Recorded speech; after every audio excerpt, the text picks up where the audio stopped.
Good afternoon and welcome to everyone for attending this Finance and Resources Committee meeting on the 7th of September 2022.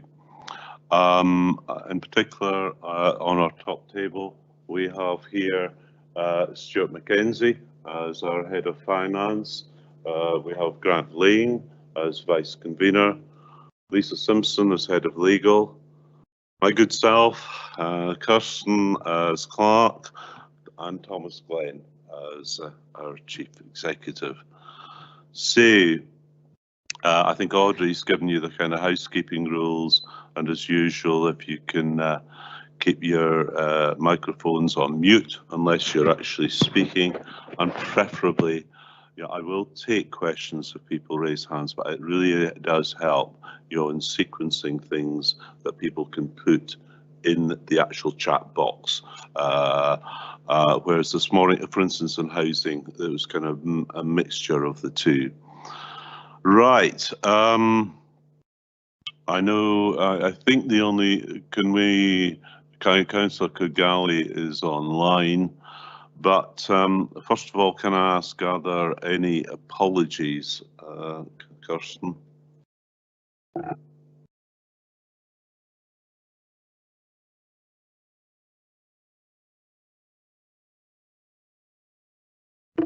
Oh, there we go. Good afternoon, members. We have apologies this afternoon from Councillor Hearn with Councillor Illingworth substituting, apologies from Councillor Shires with Councillor Braun substituting, and we have an apology from Councillor Chan with Councillor Kigali substituting. I'd also like to confirm that all members are present apart from Councillor Kigali, who is joining online. So could I just get him to confirm that he's present, please? Yes, I'm here. Thank you. Thanks, Noah. Right. We've got that item out the way. The next is declarations of interest. Now here I want to ask if there's any declarations of interest in respect of the business on the agenda today, but It's okay. Declarations of interest. right. That's not showing on mine.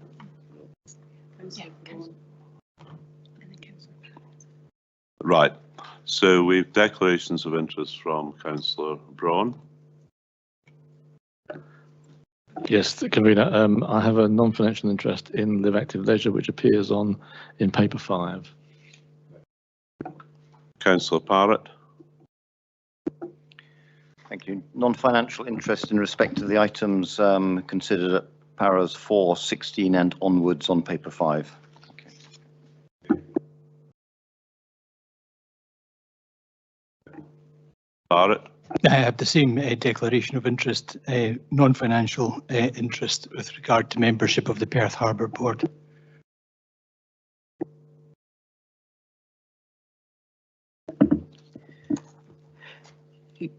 Thank you, Convener. Councillors, could I just provide a little bit of advice and clarification?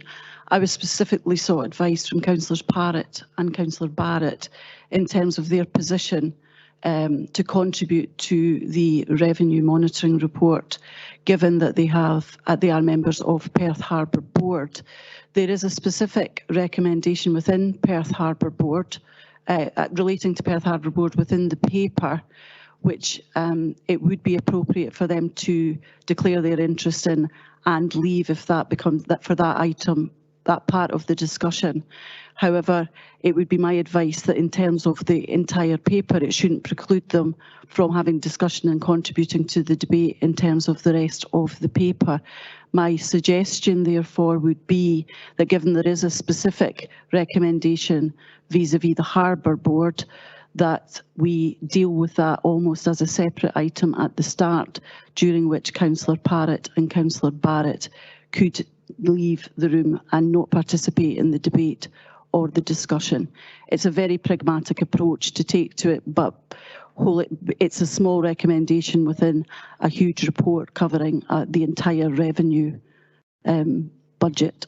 So that would be my pragmatic advice if committee were agreeable to that. I agree with that, concur. Does the committee agree? Yeah, it seems sensible. It is, Pigman.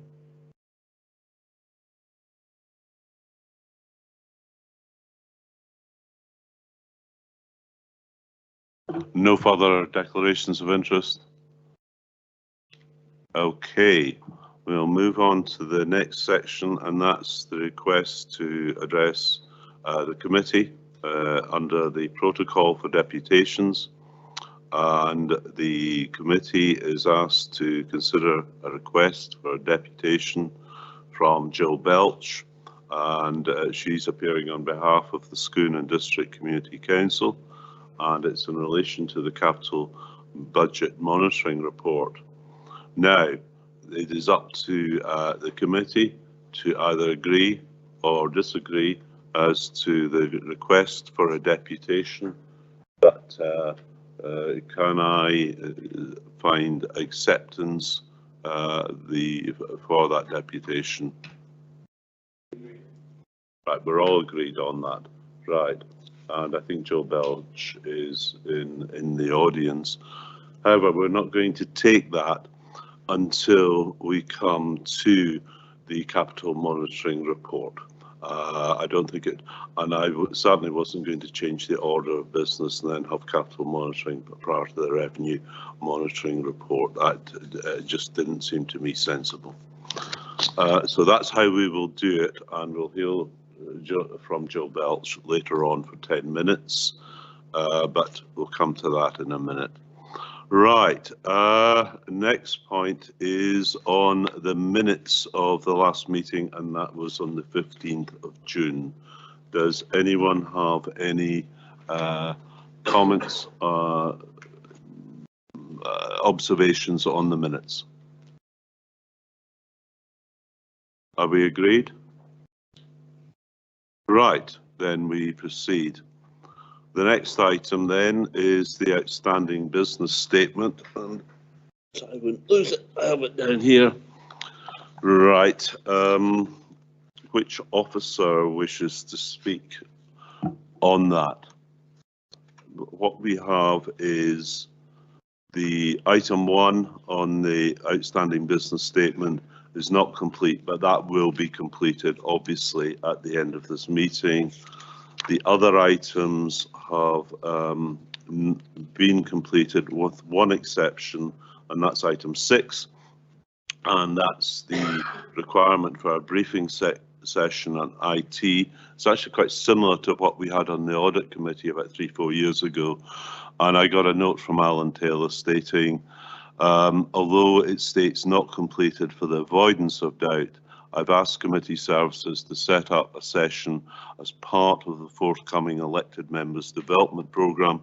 I'm assuming that this will only show as completed once the session has actually taken place.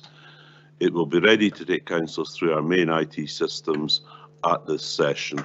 So even though it's not actually completed, it's very much in progress, and I would actually advise members to attend that session because I think it does give you some understanding of the overall kind of architecture of the council's IT systems.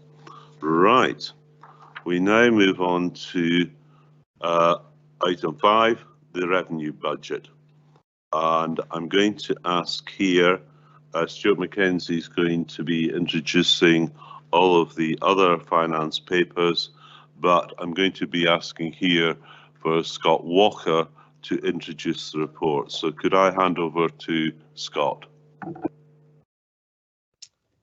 Thank you, convener, and good afternoon, councillors. Can I just check that everybody can hear me okay? Yes? Yeah, I can hear. Yes. Great. Thank you. Okay, so this is the first revenue monitoring report for 22-23 and is based on the June ledger. At this time, we're projecting an overspend of just over £2 million across the council, and I'll take you through the main elements shortly. I have to stress that these projections are based on just 3 months of actual data and will undoubtedly change. As has been the case in previous financial years, the committee will receive further updates as the year progresses. In section 4 of the report, we provide an update on service revenue budgets. We're currently projecting that Education and Children's Services are on target with their budget, However, within this projection, there are significant projected overspends within children, young people and families due to increasing support needs for young people with complex behavioural issues and kinship care. This projected overspend is being managed in the current year with the application of non-recurring resources such as slippage. In the devolved school management scheme, there is a projected underspend of £449,000, which represents 0.4% of the overall DSM budget. And at this time, we're projecting a £300,000 underspend on the Pupil Equity Fund.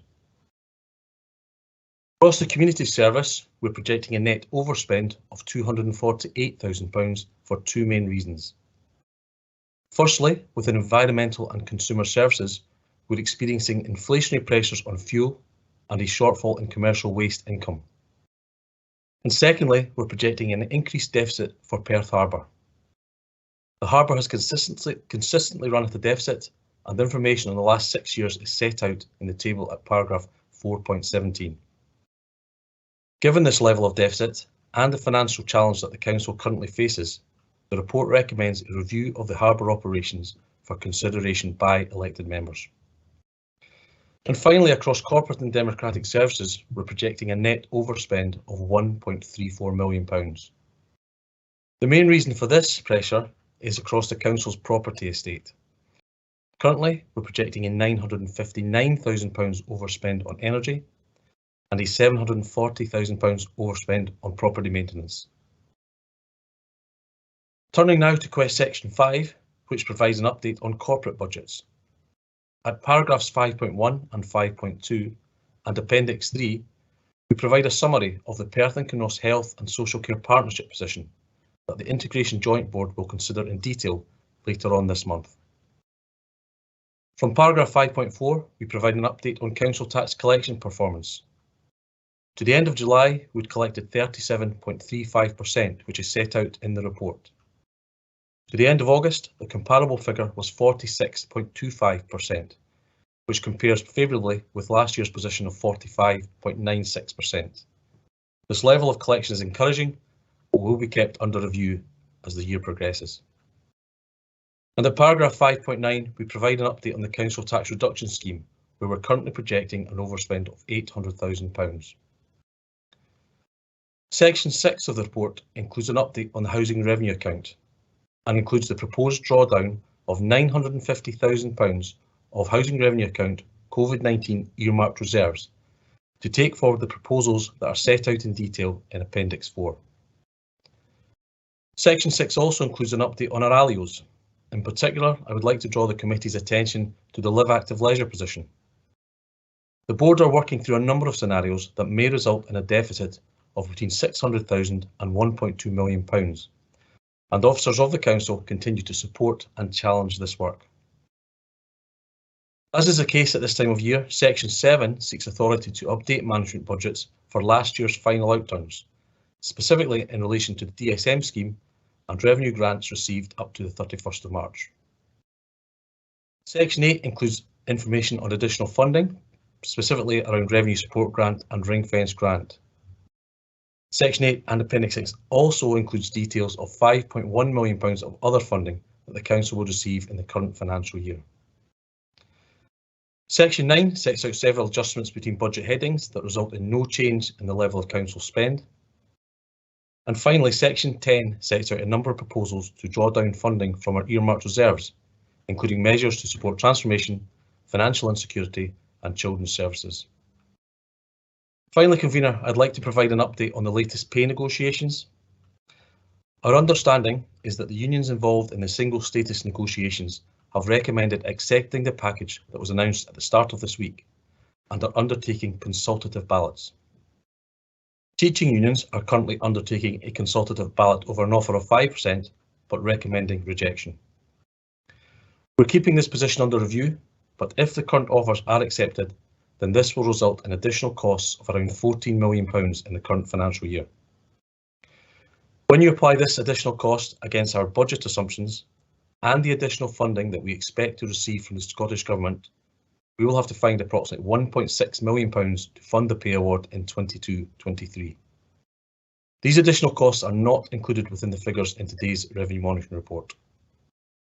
The recurring implications of this will also impact on future years. Convener, colleagues and I are happy to take questions. Scott, thank you very much, and thanks for that report. We're now going to move on to questions. But and indeed, I see the first question is from Provost McDade, and it states it's not a question on the harbour. But as we stated earlier, we're going to be pragmatic here and sensible. So we're going to take specifically questions that might relate to the harbour, and that's 4.16 to 4.19, and then we will bring it back in.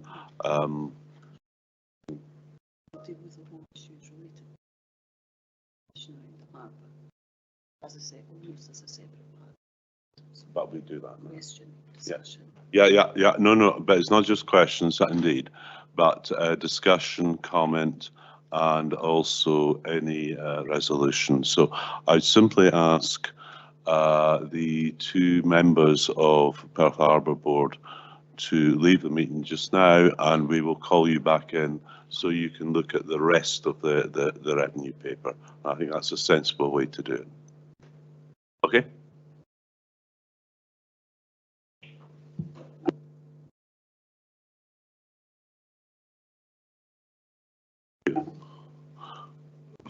Now we're going to take specifically, and I'm going to ask, are there any questions on the harbour? And that's in the paper is 4.16, 1718, and then the action 4.19.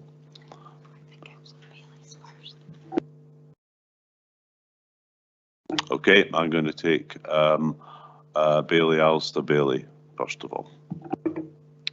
Thank you, Convener. Yes, my question relates to the harbour and actually jumping straight to the recommendation. So the recommendation is that we approve a review of Perth Harbour operations for consideration by elected members. I wanted to ask actually, would that review that comes forward at a future date specifically include an item for cessation of operations at the harbour and some kind of disinvestment on our part? I don't know what that model would be, but just the question is really, would that paper include something about ceasing operations at the harbour? Thank you. Thank you. Is there any officers wish to? David Littlejohn is I think he's online. Yeah, David, thanks. Thank you very much, Convener. Yes, a proper review of the harbour would need to assess all options from, literally the status quo through to a closure and everything in between, which would be obviously continuing to operate it or indeed to sell it to a third party. So yes, the review would be comprehensive. Thank you very much. That's reassuring. Okay, thank you, David. And indeed, my understanding is it will be a fully comprehensive review that sets out all the various options.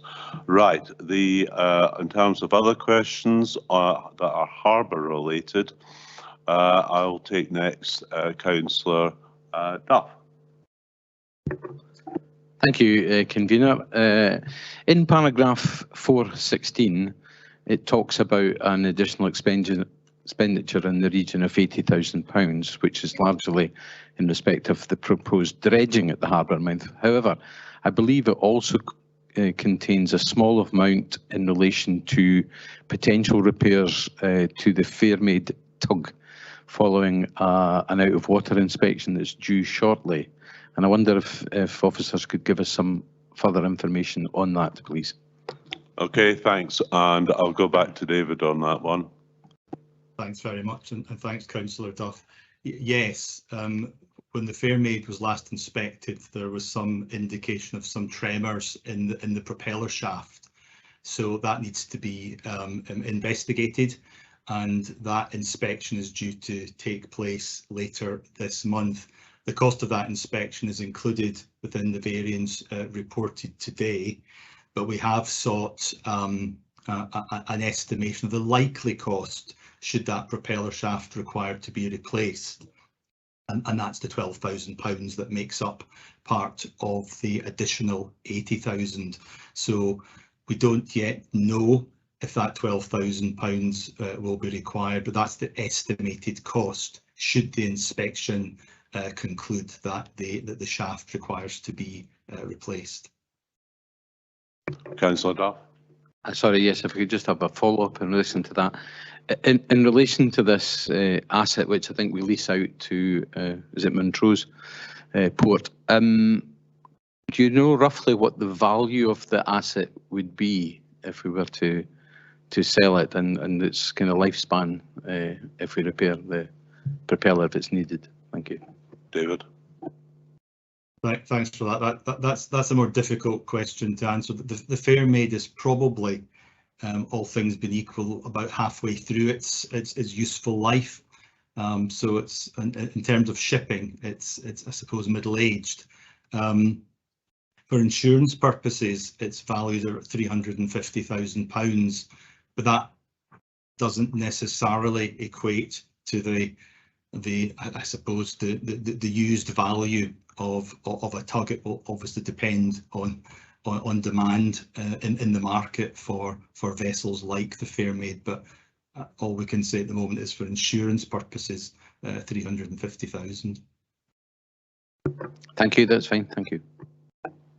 Now I see Councillor Forbes did have a question, but I think you know that's now been answered. Does anyone else on the committee have a question that's happened? Right, you've just got queued, but right, Councillor Illingworth, yes, please, yes.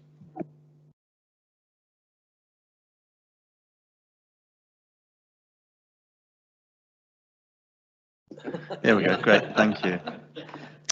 Question is running the harbour a legal requirement on the council? I mean, that's a question that's going to come up, I think, more and more often as we work through the deficit. So is the harbour, running the harbour, a legal requirement on the council? I'm not sure here whether it's partly David and I think possibly Lisa. Partly me. In one sense, it's not quite as clear as that typical lawyer answer. Once we are running a harbour, there are legal obligations in terms of health and safety, but it's not mandatory that we operate a harbour. Thank you. Okay, are there any further questions specifically on the harbour? And I can see a number of other questions. We'll come back to them in due course. Anyone?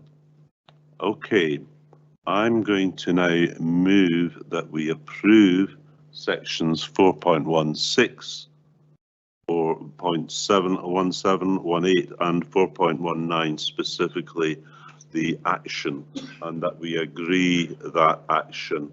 Do I have a seconder? Happy to follow second. Thank you, Councillor Lane. I understand we have an amendment from Councillor Duff. Councillor Duff?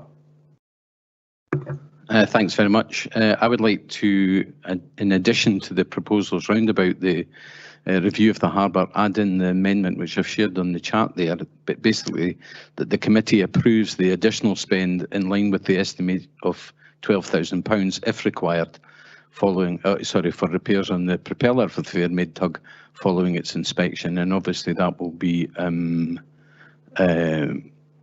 subject to obviously the outcome of it, but I would like to just propose that amendment. Thank you.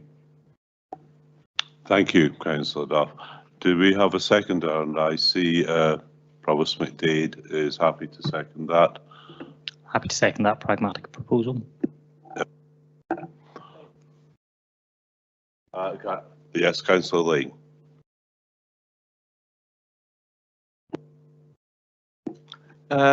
Thanks, Convener. As leader of the council, I'd like to welcome the amendment. I think it's a pragmatic and sensible thing to do to maintain an asset moving forward. So a seconder, I'm preempting my convener, but I would certainly be happy to incorporate this into the main body of the paper, and I thank both the mover and the seconder for bringing forward a sensible amendment.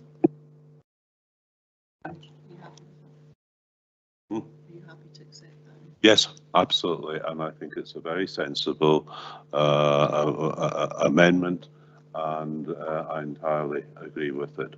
So we approve that amendment, nem. Con, and we now proceed to discussion of the rest of the paper, and we bring back in councillors. Just check with the committees. There's more discussions in that. I get the feeling that the committee is happy to agree. Is there any dissent? All agreed? Right. And I'll just let councillors Barrett and Councillor Parrott know that we've agreed an amendment, and that it reads, just to let you know, that the committee approves the additional spend in line with the estimate of 12,000 if required on the repairs to the propeller of the Fairmaid tug following its inspection, and that has been agreed. Nem. Con. Okay. Okay, we now move on to the bulk of the revenue paper. So can I now take any questions? And I think the first is, just trying to find, Councillor McDade, yeah. Yes, Provost McDade, sorry. Thank you, Convener. I have a few questions. Happy to take them either one and come back later, or take them all at once, whichever you prefer. I think, because there may be quite a number of questions, if we can take them, and I'll certainly come back to you. Just put back in the chat function if you could. Okay. That's great. Thank you very much, Convener. My first question is on the end of Mr. Walker's report, where he talked about the impact on the revenue budget of the pay award offer that was made to trade unions on Friday by COSLA. And my question is, have we got plans as to how we're going to fund the £1.6 million gap that he mentioned when he was talking to the report? I'm going to ask Scott Walker on that. Okay, thanks, Convener. There's still discussions ongoing at a national level about what's been termed flexibilities, about how we might apply Scottish Government funding that we've received for other purposes. So that's going on at a national level. Obviously, we do have reserves as well that might be applied to it in the current year, but going forward, we have to deal with it in terms of our recurring budget. Provost McDade, do you want to follow up on that one? I don't think there's much to follow up on at the moment, just based on Mr. Walker's answer, but I probably will have questions in the future once more information comes down from Scottish Government on negotiations at national level. And it is, yeah, as has been noted, it will be a recurring item, so it's not just any one-off items for this year. Right, next I'm going to ask Councillor Rebick for him to ask a question. Thank you very much, Convener. It was just a quick question on what appears to be a £300,000 underspend on pupil equity fund. I think my experience over the years has been that often PEF underspends are as a result of prudent planning by head teachers who foresee potential spends in what is often the following financial year. So I'm just wondering if my thoughts are correct on that, or is it an actual underspend, or is it just often as the result of prudent planning by senior management staff in schools? Thank you. Can I ask, I think it'll be Sheena Devlin? Yes, there she is. Sheena? Thank you, Convener. Good afternoon, everybody. The short answer, Councillor Rebick, to your question is yes, it would be in relation to prudent planning. If you take, for example, the fact that a number of schools will engage staff with their PEF funding, staff are paid on a monthly basis, and therefore the entire outlay for a year's salary is paid incrementally over each month rather than upfront. So that may well be what is contributing to a proposed underspend at this point. Thank you. Thank you. Okay, next question is Councillor Drysdale. Thank you, Convener. My question relates to underspends.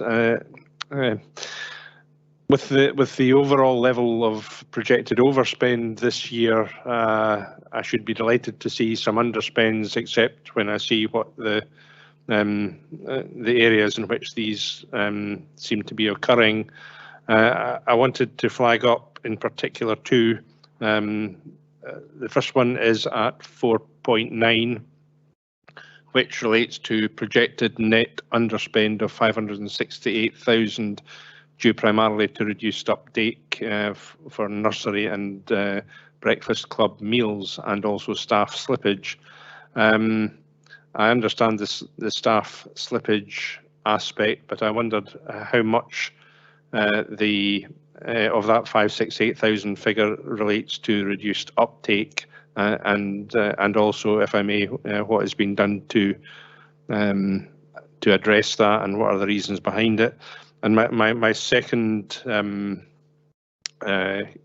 on underspend is at 5.1 and 5.3 in relation to health and social care, where again we're seeing substantial slippage in terms of projects, fully funded projects, as I understand it, to improve the care of older people. And I am concerned at the slippage relating to staff related matters and recruitment related matters, and can I just ask what are the underlying reasons for that and what has been done to address that as well, please? Thank you. Thank you. And it's effectively a question, but on general on underspends, but on two different aspects. So first of all, I'm going to ask Sheena Devlin to report back on the first part of your question, and then secondly from health and social care. Okay, thanks.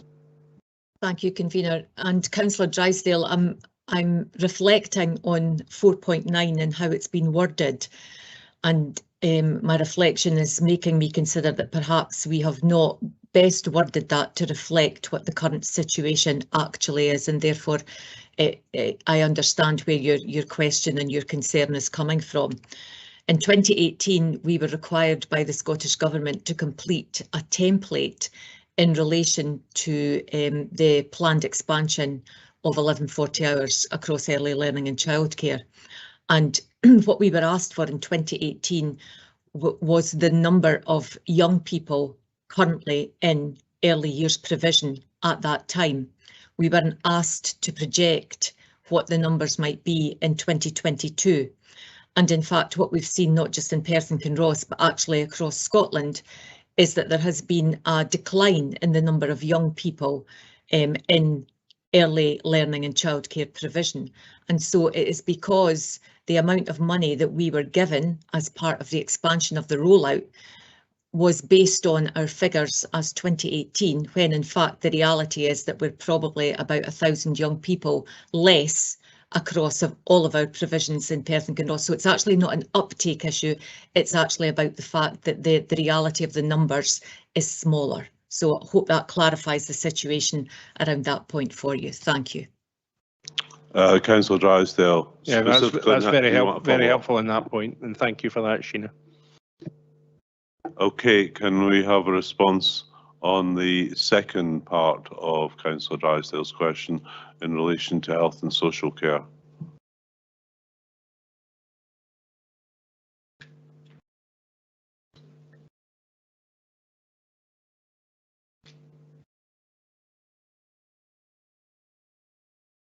We certainly did have someone from health and social care at the last committee meeting. I'd have thought there would have been someone here. Councillor Drysdale, can we just undertake to take that away and get a response back to committee members on that particular question?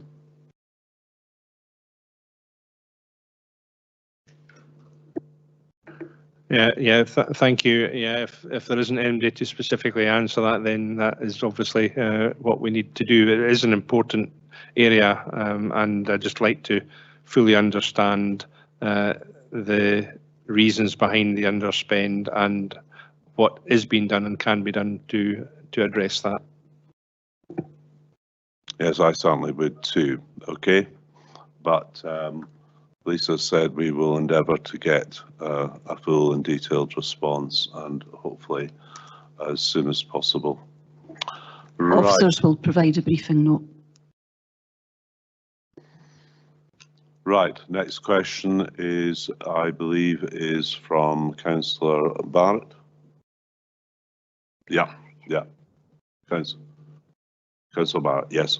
Oh, thanks very much, Convener. It's very much related to Councillor Drysdale's question regarding school meal uptake and breakfast club uptake, and I just wanted to check whether the same overestimate of figures referred to breakfast club uptake, or whether there was any cost of living or poverty related driver behind that.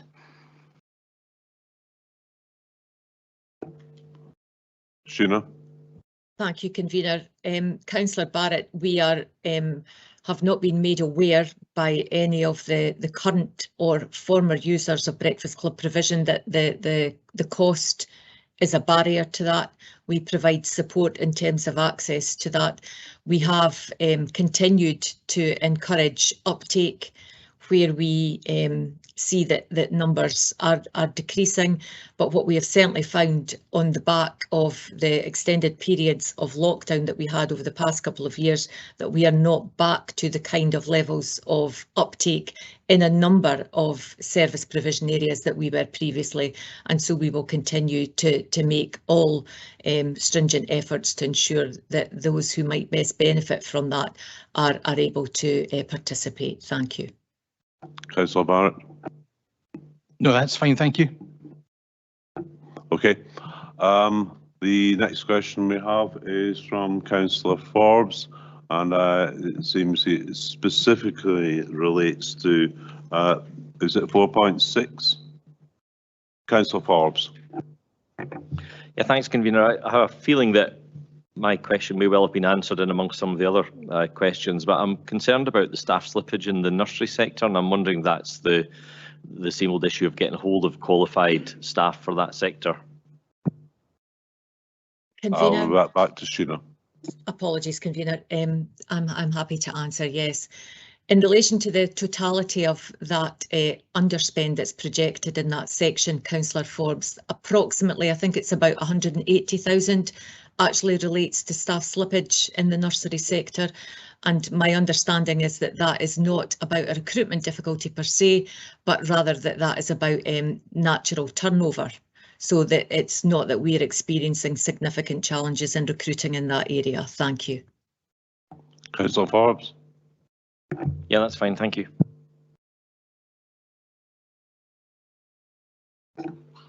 Yeah. The next question is from Councillor Parrott, and from what I can see, it relates specifically to section 4.13. Am I right? Yes, you are. I have a second question on 4.22, but I'll ask that later if you wish me to. With regard to paragraph 4.13, can I ask what is the quantity of the additional spend at the bus station and what it was for? Thank you. Which officer will answer? I'll come in if that's okay. Okay. The expenditure is a number of areas. Increased security costs, business rates have gone up. There are additional cleaning costs related to COVID, but we've also lost some recharging ability because CityLink no longer have use of the premises there as well, and an increase in departure charges as well. That's where the totality of that comes from. Councillor Barrett. Thank you. Do we have a quantity to that additional spend?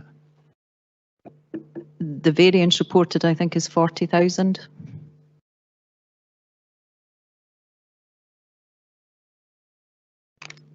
Okay. In total.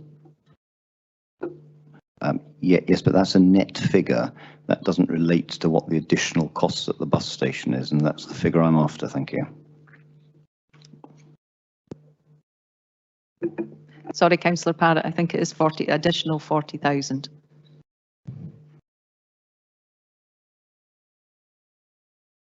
Councillor Parrott.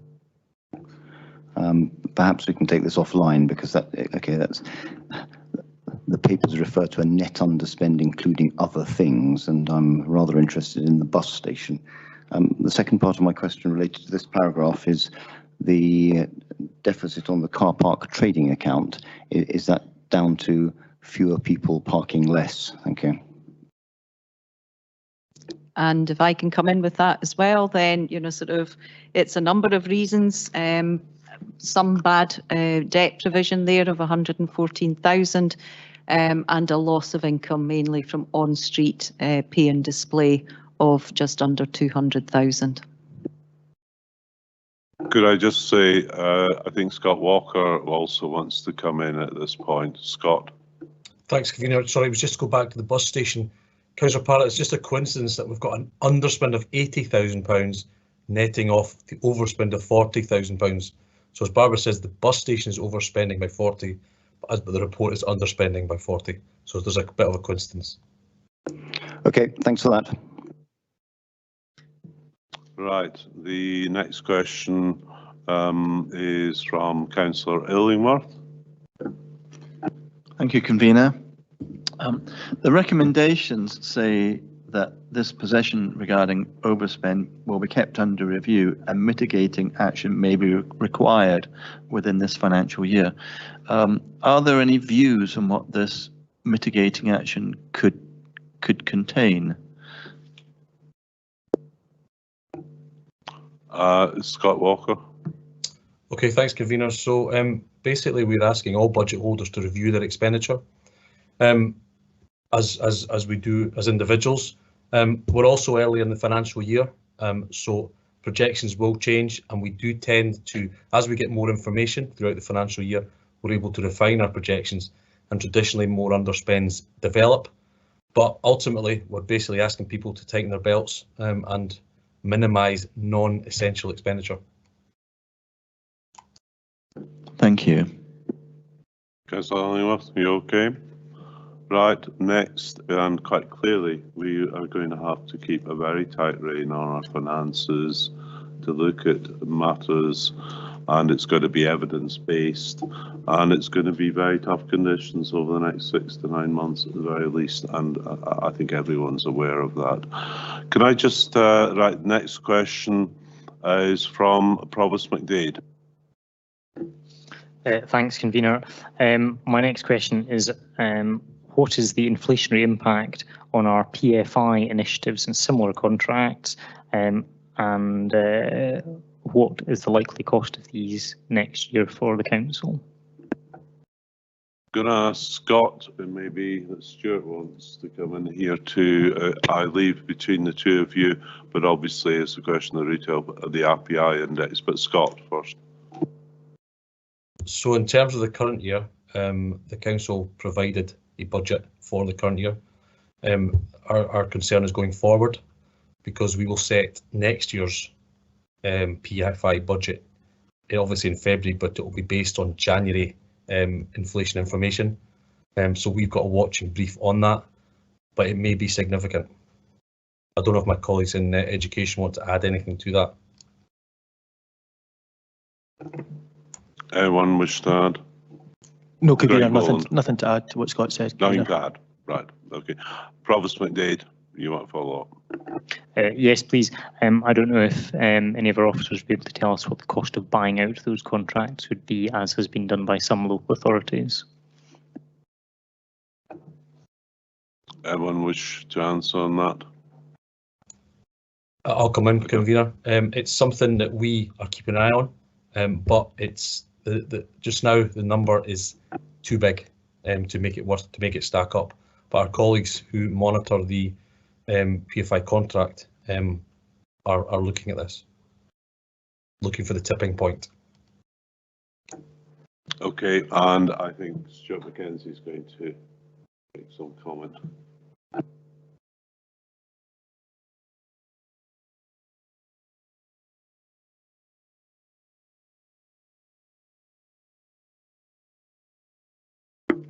Thank you, Convener, and thank you, Provost McDade, for your question. I'm aware that a number of local authorities are reviewing their position at the moment. There's a bit of feedback, so somebody somewhere close to me, perhaps Councillor Lane and myself, has got their laptop on. Yeah, well, must be me. If you can bear with me for a second, I'm just going to turn this thing off. As far as I'm aware, no Scottish local authority has bought out either a PPP or a PFI contract. It has been discussed at the Directors of Finance section, of which I'm a member, but as my colleague Mr Walker has said, the costs are estimated to be significant. I was about to say extortionate, but significant. There has been Scottish Government support for the buyout of PFI PPP contracts, but not as far as I'm aware in the Scottish local government context. I am not familiar with the situation in England and Wales. Thank you. Could I just ask the Vice Convener and as Council Leader, Grant Lane, to, as a follow-up to your question, Provost McDade.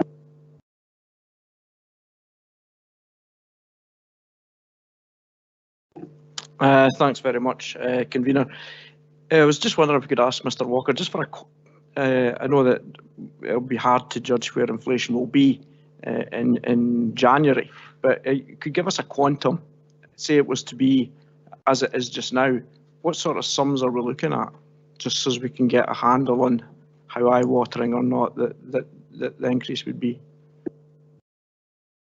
So I'd be reluctant to put a figure to that, and for very reason, they could change significantly this week, depending upon numbers in terms of price caps. And we had a briefing from one of our external advisors yesterday, who said that the headline figures that were being put out there a few weeks ago could come down significantly, depending upon what national measures are taken. So I'm sorry, I'm reluctant to put a number to that right now. Okay, thank you, Scott. Okay, I'm Provost McDade. Yeah, no, thank you. You will recall, Convener, that this is a particular question I've asked over the years, and will continue to ask probably on an annual basis until we reach the point where it makes sense for us to buy them out. It depends obviously on the structure of the contract and how long you have left on the contract, but obviously the significant part of that is also the rate of inflation, and as the rate of inflation rises rapidly, it may reach that point a lot sooner than previously expected. So I look forward to hearing more as the position moves. Yeah, I think we do look at all the potential options, and that, amongst many others, is a matter, and it is a very complex matter, to be kept under review. Next question is Councillor McEwen. Thank you, Convener. There's a couple of sections in the paper that one talks about the pressure of fuel costs on the Environment Service, and then another part of the paper talks about the energy cost itself for our own buildings and the Property Service.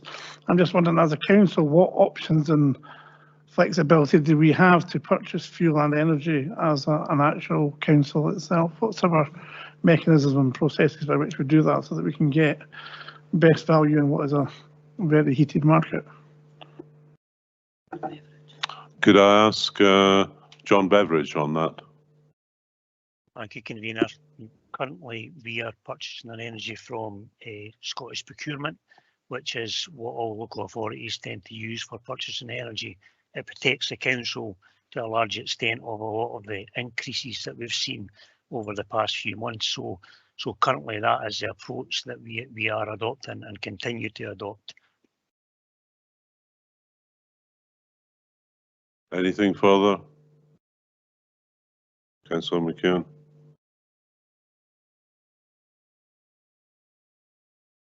Okay. Right. Could the next question is, I think, Councillor Duff. Thank you. Yes, my question was on, I think it was page 29, if I remember correctly, to do with the special sector, and there is a mention there of a one-off, a non-recurring increased cost of £250,000. I wonder if we could just get some more information as to what that was. Thank you. Thank you. Okay, which officer? Shina? Convener, just allow me to scroll to page 29 and I will endeavour to provide an answer. 1 second, please.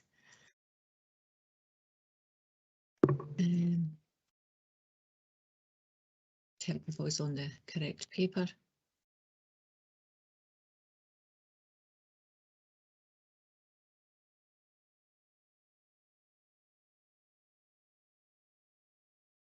This is in relation to the underspend on home to school transport, Councillor Duff, is that correct? Yes, that's the entry I'm looking at. Yes, thank you. So there's a projected underspend on that. And what was your specific question in relation to that?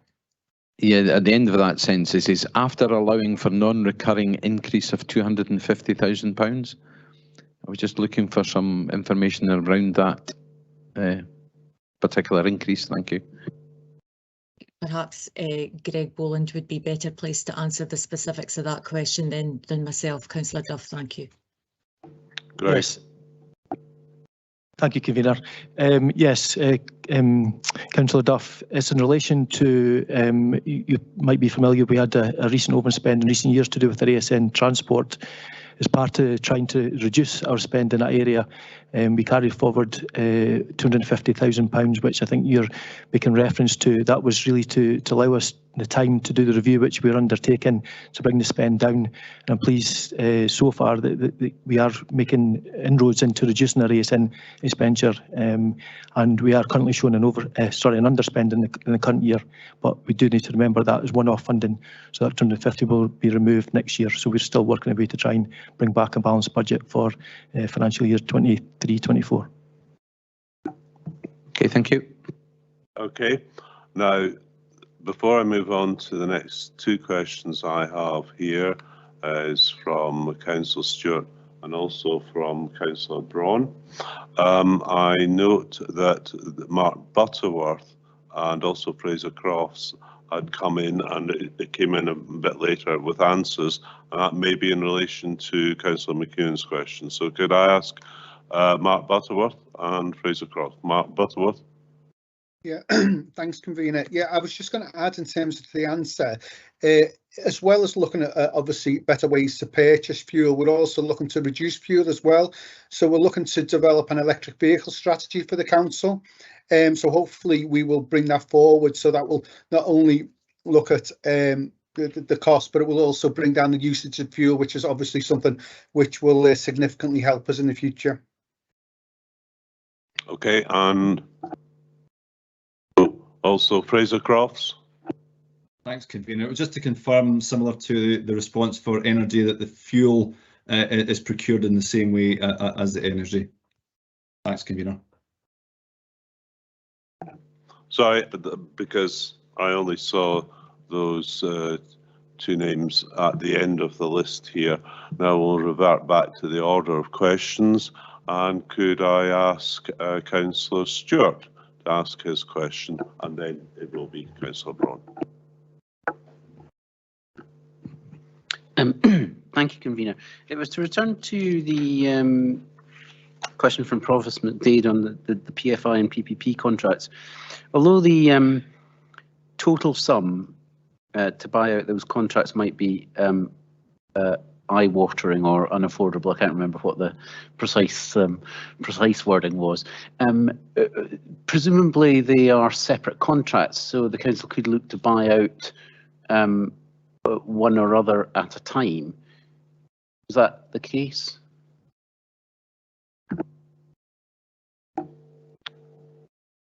Scott or Stuart? Sorry, I'm not close enough to the contracts to be able to answer that question.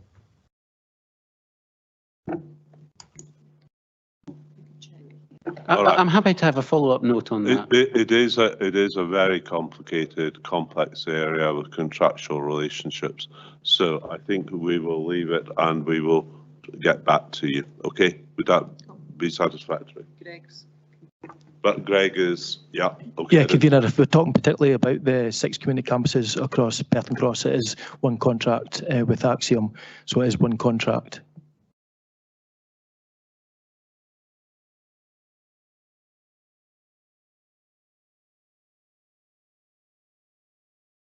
Okay, and I'm sorry if I've missed out Councillor Forbes from earlier on, but I'll also come back to you. But can we now move to a question from Councillor Balberon? Thanks, Convener. My question relates to section 5.10 to do with the council tax reduction scheme. We're talking about a projected overspend of 800,000. I'm wondering whether that may be considered to be higher. We think it might be higher given the deepening crisis. And as a result, that would our collection figure start to fall?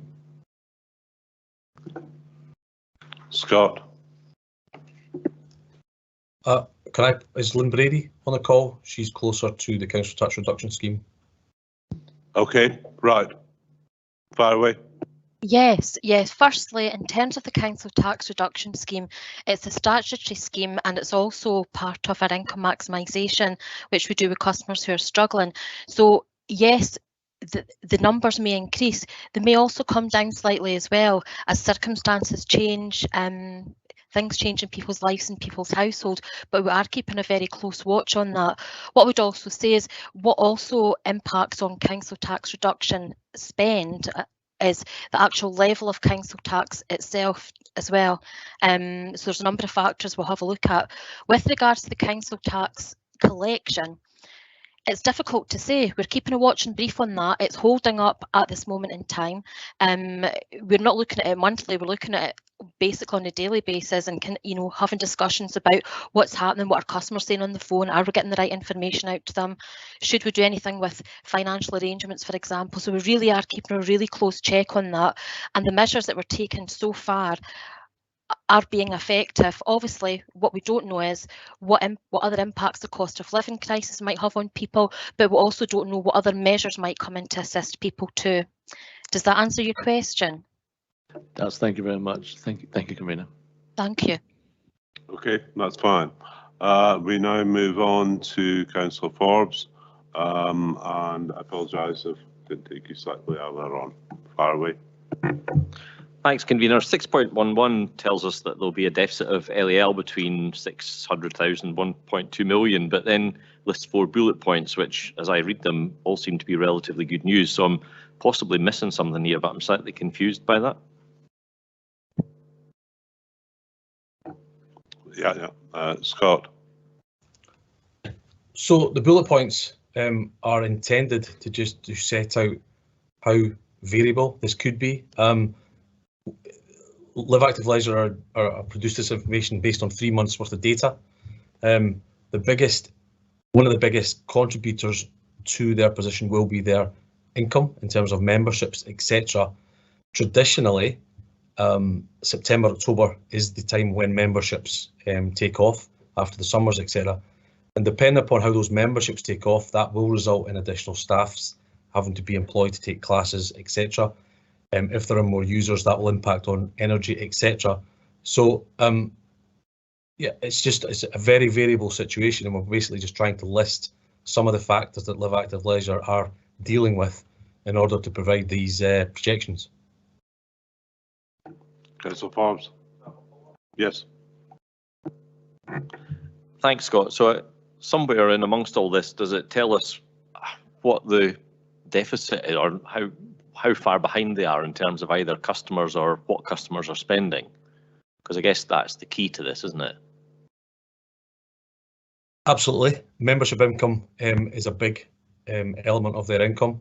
I would like to come back to you on that one with the detail. If I could speak to colleagues in Live Active Leisure who have that detail, and perhaps we can provide a briefing note on their assumptions that they've taken to their board. That would be fine, thank you. Okay, the next question may be from Councillor Drysdale, but I think it's contingent on the answer that's given there. Can I ask?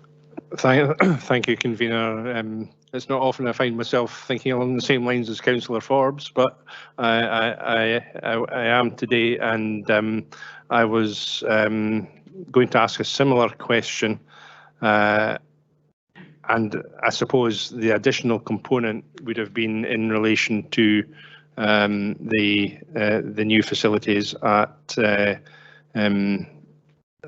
Bells, and whether we can allow ourselves at this stage to be more optimistic that the financial picture is going to change, going to be less bad than it might be, or whether it's too early to arrive at that conclusion.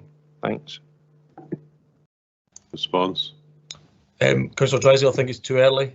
We meet with LAW colleagues once every month to talk about their financial position. So the last meeting was around their July position. That's not the information we discussed at that point has not had the post-summer bounce yet.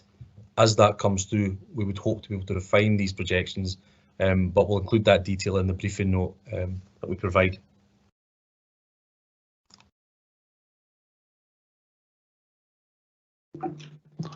Okay, and I think we actually may have Jane Smith with us from Health and Social Care Partnership, but first of all, I'm really going to take no further questions beyond the next three, and then we may go back on Health and Social Care. Is a question from Councillor Cuthbert, followed by another question from Provost McDade, and then I think there's a further question from Councillor Forbes. So I'll take them in that order. Councillor Cuthbert. Thank you, Convener. I've actually got two questions. Is that allowed, given you've only got allowed three more? Okay, thank you. The first one relates to page 30, and it's under the business and resources, and I note it's the car parking and the lack of income, if you like. I'm quite curious about this. I was wondering, is it possible to get a report sent to councillors just on how much money is being generated, the cost of it, and so on, so we can get a feel just how profitable the car parking charges are and so on, given the lack of people coming into town as much as they used to?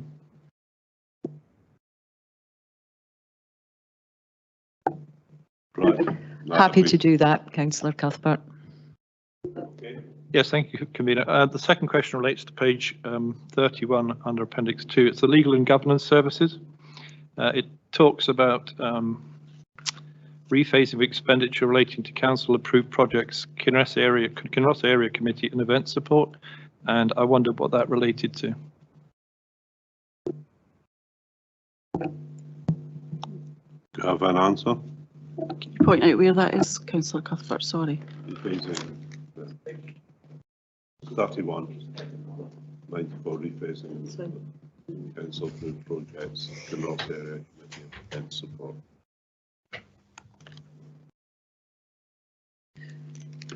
The rephasing of the projects related to expenditure that we got for the Area Kinross pilot, but we carried over into the following year because it was to recruit administrative support staff around that. So it really is just move it into the next year to allow the original timeline for the pilot moved out to the end of this financial year. So it was just a rephasing around that, and the other bits are just self-explanatory, income from licensing, etc.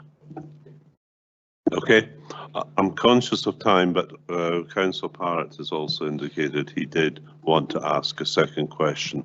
That was quite a bit earlier on, and I'll allow that. But next, can I ask for Provost McDade to ask? No, you're next on the list, actually. Yeah. Okay, thanks very much, Convener. Very briefly, I was wondering if someone could give us some analysis. I assume we do financial resilience planning, and I'm wondering if we have a ballpark figure on what the position to the council above and beyond what is in this report would be if inflation hits 18%, as some analysts are predicting. Scott, what's your? So, Councillor Convener, sorry, I don't think we can answer that today. I think that's something that we will be bringing through the executive leadership team and SMTs, and it will come through revenue monitoring. The council's got so many commodities, etc., that, you know, for example, energy would probably be higher than that. Some of them may be lower. So I think we've got a watching brief on the impact of inflation across the whole council, and it will feed through the revenue monitoring process and indeed the budget process. Okay, right, Councillor Forbes. Thanks, Convener. 4.7 tells us the main factor contributing to the overspend in that area is the increased demand and need for support for young people with complex behavioural issues and so on. I just wondered if there was any reason for that. It seems like quite a lot of money, so I guess a lot of young people with these kind of needs. Have an answer? Certainly, Convener, thank you. Councillor Forbes, staff in Education and Children's Services will tell you that one of my opening gambits is often that whilst the worst of the pandemic may seem to be over in terms of that which we've experienced over the last couple of years, the impact of it, if you like, the remnants are still being felt very, very acutely by many.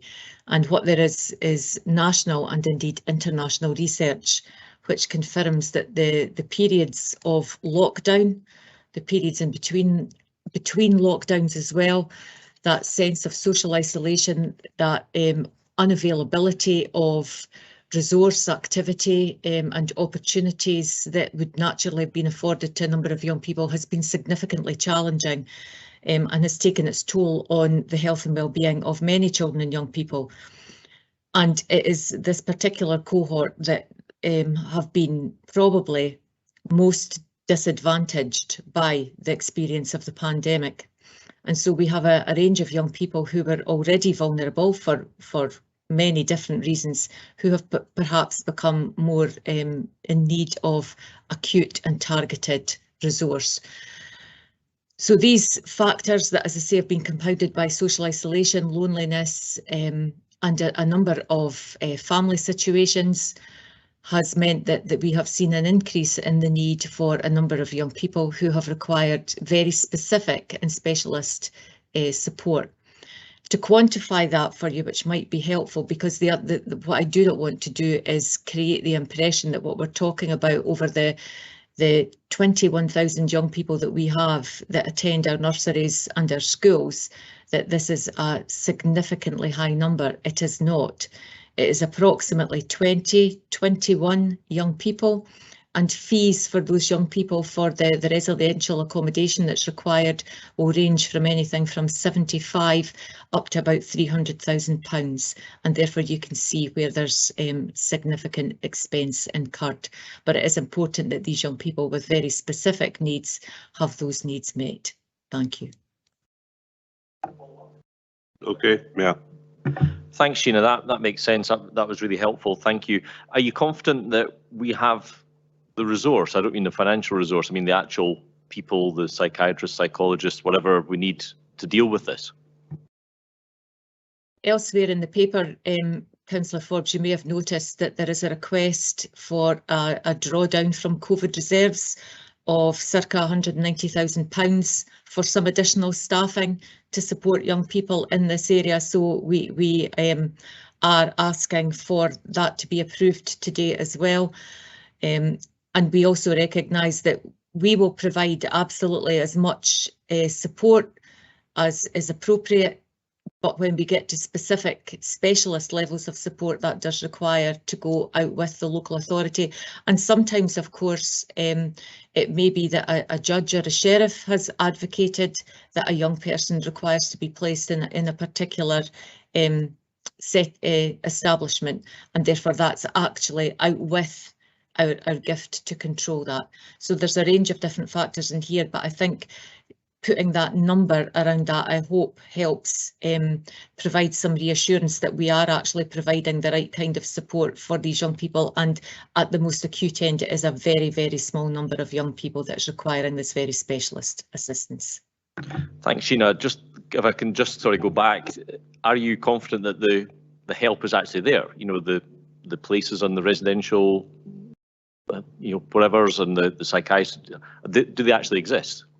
Regardless of whether we can afford them or not, are they there? We have been able to place young people in residential facilities, but what we recognise, Councillor Forbes, is if, as I said at the beginning, if we've got national and international research that is showing that this is something that is happening across Scotland, across the UK, and indeed across other parts of the world as well, and therefore the demand for those resources is likely to increase.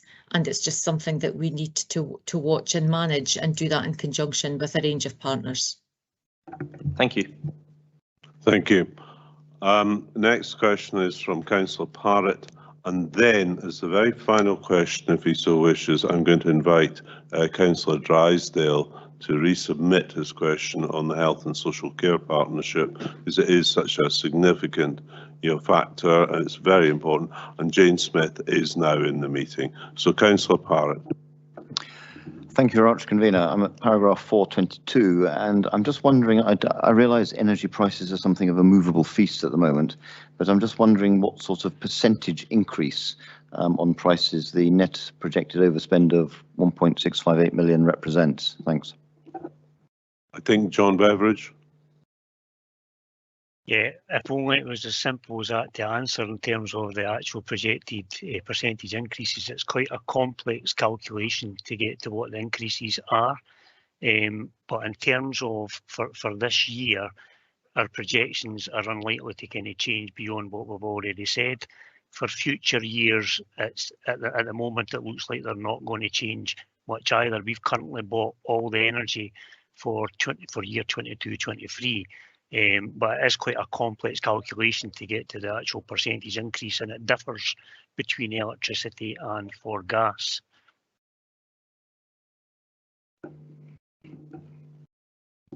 Any follow-up? No, okay, thank you for that. But I'm glad to hear perhaps that we've bought for next year already. That sounds like a good move. Thank you. Okay, Councillor Drysdale, could I ask you to reiterate the second question, really, second aspect of your question on the Health and Social Care Partnership, and for Jane Smith to respond. Thank you, Convener. Good afternoon, Jane.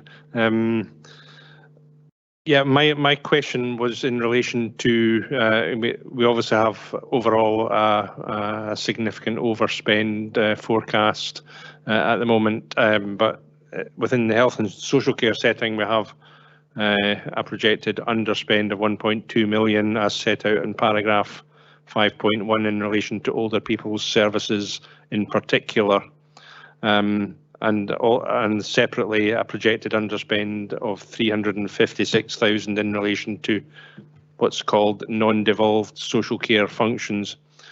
I should be happy about underspends, but I'm not, because obviously the situation here seems to be driven by significant challenges as described in terms of recruitment of staff. And I'm just wondering if you can just give the committee a little bit more flesh on the bone, so to speak, and let us know the scale of the challenge and what is being done and can be done to address this. Thanks. Jane. Thank you, and apologies for not being here earlier on in the meeting. Thank you, Councillor Drysdale, for your question.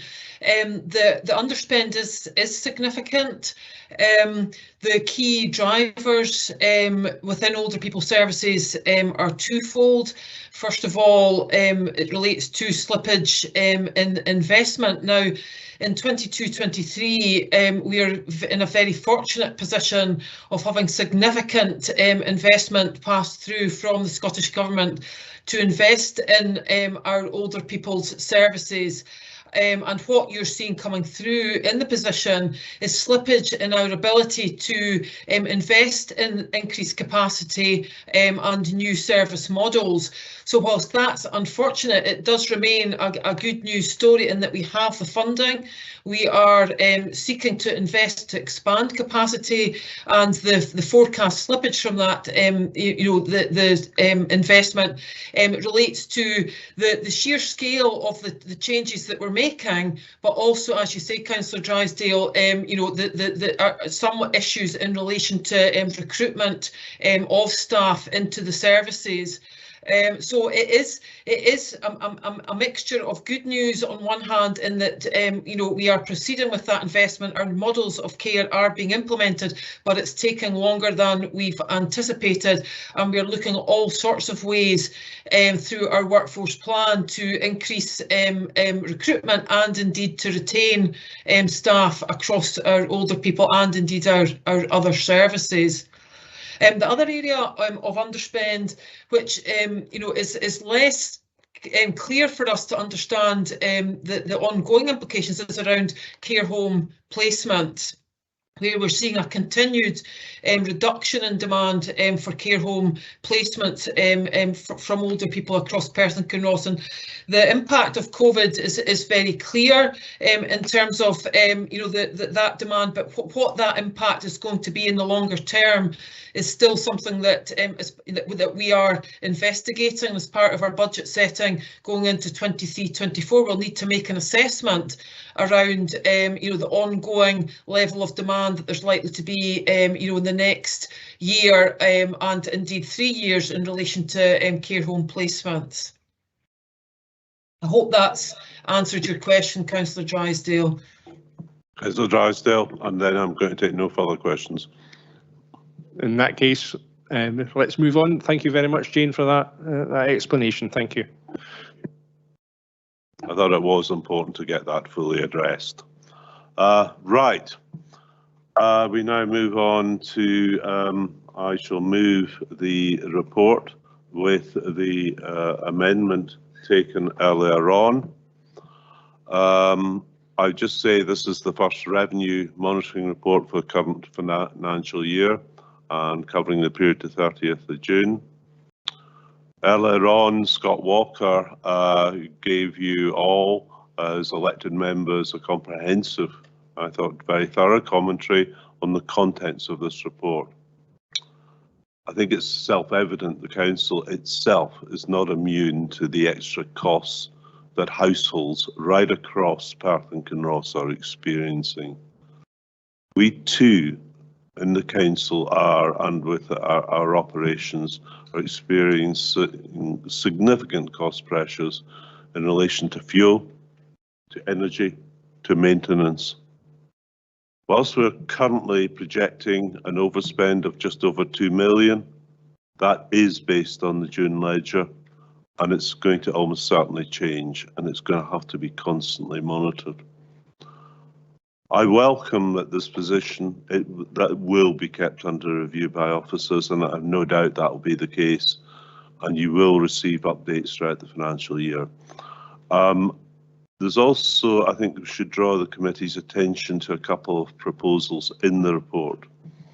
We are seeking authority to draw down 638,000 from earmarked reserves to provide further support for households experiencing financial insecurity.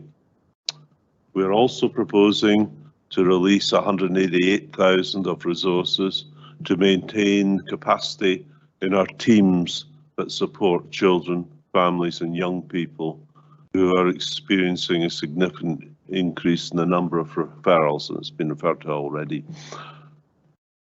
I myself am confident with this Council does have a sound reputation for financial management, that we can weather the storm.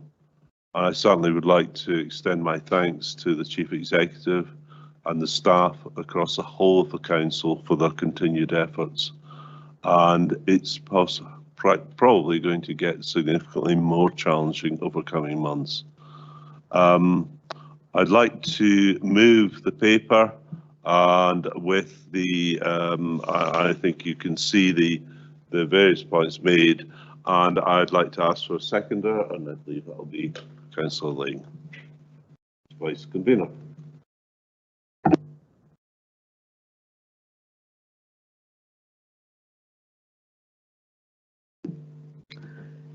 Thanks. For brevity, I'll just formally second the paper. Okay, can I ask for comments? I think we've looked at matters in a fairly detailed manner. Any comments? Councillor Duff. Thanks, Convener. Yes, I'd just like to say thanks to Mr Mackenzie and Mr Walker and their teams for the report, which, as we can see from the content and the questions, has always been a complex matter, but has been made more challenging in the current circumstances. I think while we all recognise that we're facing a serious financial situation, I think we can take some comfort from having a finance team which is on top of their game and able not only to keep a weather eye on our current financial situation, but also to cast an eye to the future and to monitor everything that's coming over the financial horizon in our direction. It's not an easy task, I'm certain. So thanks very much. Any further comments? Okay, I'm now going to ask, and the amendment has been put through, if the committee will agree the report and the points made in the report. Are we all agreed? Okay, we now move on to the next section, and that is going to be on the capital budget report. We agreed earlier that we'd hear a deputation from Joe Belch of Scone and District Community Council. I know you've had to wait a while, but I think you can see on the revenue budget there are a whole range of important matters that we do have to consider. You are permitted 10 minutes for the deputation. Thereafter, councillors can ask any questions of you, but those questions cannot express an opinion on the actual capital budget report itself until we actually look at the substance of the report. I think the other point, I don't know if Lisa Simpson, you want to make any comment, but the deputation should be with regard to the capital budget report. So could I ask Joe Belch to speak? And it is 10 minutes.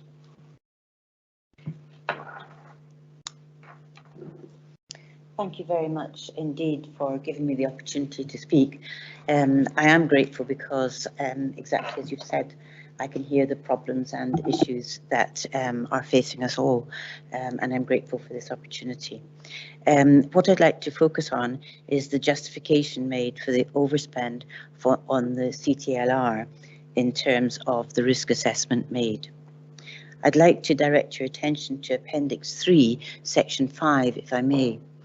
This is the risk assessment upon which you will base your decision as to whether this overspend is appropriate or not, and therefore is of crucial importance. Sadly, in this document, there is only a description of the risks of not approving the overspend, but nowhere is there a balanced view given indicating the advantages of not approving it.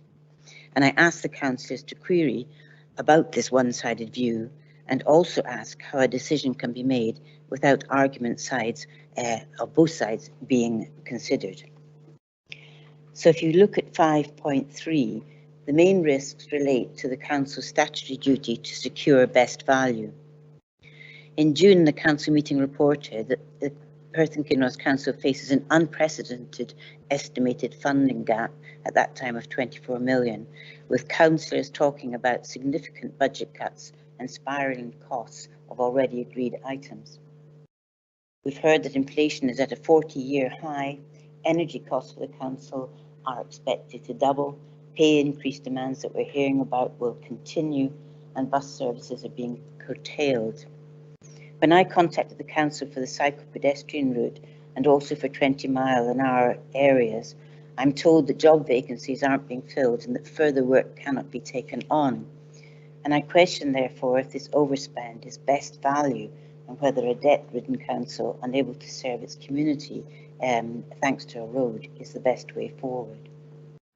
Approving this spend will add to the debt, leading to 50 years of debt, with the curtailment of many vital services and infrastructures that we haven't even begun to discuss. The only reason there are so-called uncommitted funds in the capital budget is that the council borrowed 80 million in March. And further, it appears in the document section 5.1.3 that these funds were originally earmarked for delivery of the climate change strategy and economic well-being plan. And I don't believe that this change can be morally right. So I ask you to consider whether best value may not to be approved this overspend, but instead best value is what the council can do with this cash to make us a vibrant and amenity-rich place. This is where a pause to get an independent assessment of all the claims in the risk assessment are evaluated.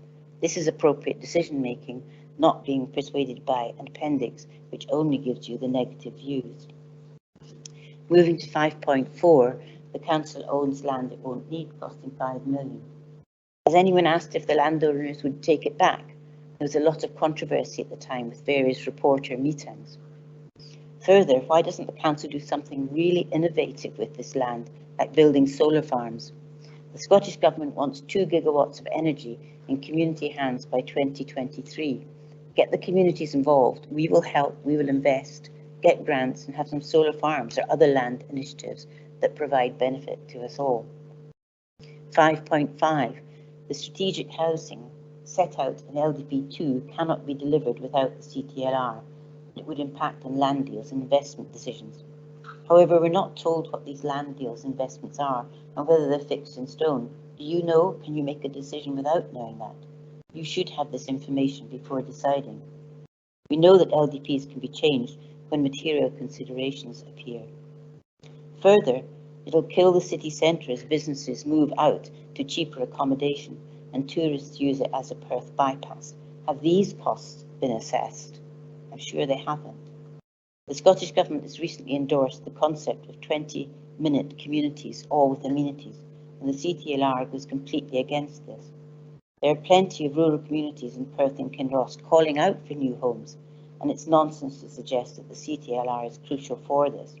Where is the assessment showing that only the CTLR can provide the needed housing and thus the need for this overspend?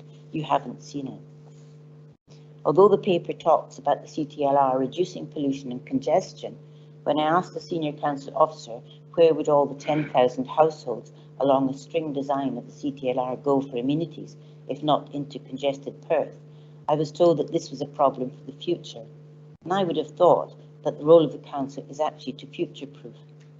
The way to decrease congestion and pollution is to build the houses we need as 20-minute villages and towns with developers' contributions providing amenities. There are many alternatives to this overspend to avoid pollution and congestion. For example, like the new park and ride that's recently been approved and central pedestrianisations. 5.6, expenditure is 16 million, committed expenditure 23 million. Again, we don't get the information about this commitment. To whom is this money committed? You need to know this. We need to look so that the council can be properly advised if these costs are indeed irreversible. As the CTLR building costs are likely to escalate further, it's premature to decide today without fully exploring these so-called costs. How can you make a decision without clarifying these? And remember, Bertha Park and Scone 829 costs should be offset against this, as these roads were needed anyway. 5.7, a loss of 40 million from the Scottish Government, 5 million returned. What's 5 million against this huge projected overspend of 32 million? I'm sure the government would rather lose 5 million than see Perth and Kinross be unable to provide services in the future. 5.8, some expenditures used as match funding for the cycle project. This is for the bridge, but it won't be needed if we don't have a bridge. And indeed, we have a current bid into Sustrans for a 5 million traffic-free pedestrian field cycle route from Scone than a bridge over the Tay, which is much better for the folk who would use it than beside a busy, polluted road. 5.10, there'll be expenditure associated with reinstating the land with replacement of woodland, going to millions. How do we know this? Where are the calculations that it will cost millions? Again, do something innovative with the land, solar farms, see if the landowners will take it back. How can you establish this as a risk unless you know this? If they won't, get the community to replant. You probably know that the Woodland Trust will give communities free planting, so it won't cost you anything. But frankly, the people who wrote this don't really know nature. If you leave it alone, it will regenerate itself. And finally, 5.13, the reputational risk is significant. I do not believe that those of you here today would endorse a bad decision to save your reputation. It is important to remember that very, very few of today's councillors were involved in the decision to have a CTLR that was suggested 50 years ago. Further, few councillors are still here when the 2016 final decision was made. So why should organising an independent review into best value not be the canny, appropriate action of a new council determined to secure best value? This pause, with a review of all the points made in favour of continuing the overspend, would enhance your reputation to communities already struggling with heating, fuel and food poverty. It wasn't most of you who thought up this road, so please don't be fooled into basing decisions on nebulous reputation issues. Being pragmatic and able to re-evaluate the project is a sign of strength, not weakness. The question is not just what are the risks of not approving the overspend, but also to know what the risks are if we don't have that money for other things. Thank you. Thank you, Dr. Belch, and you've kept just within your 10 minutes. We now proceed to questions. As I stated earlier, any questions cannot express an opinion on the overall report for obvious reasons, and we've got to have the introduction from Stuart Mackenzie and questions so on. But are there any questions that are specifically directed to Dr. Belch and to what she has just said? Is anyone? No? Well, then just say thank you very much, okay? And that concludes the deputation. We now proceed to and it will be Stuart Mackenzie who will introduce the report. So Stuart, can I ask you to do so?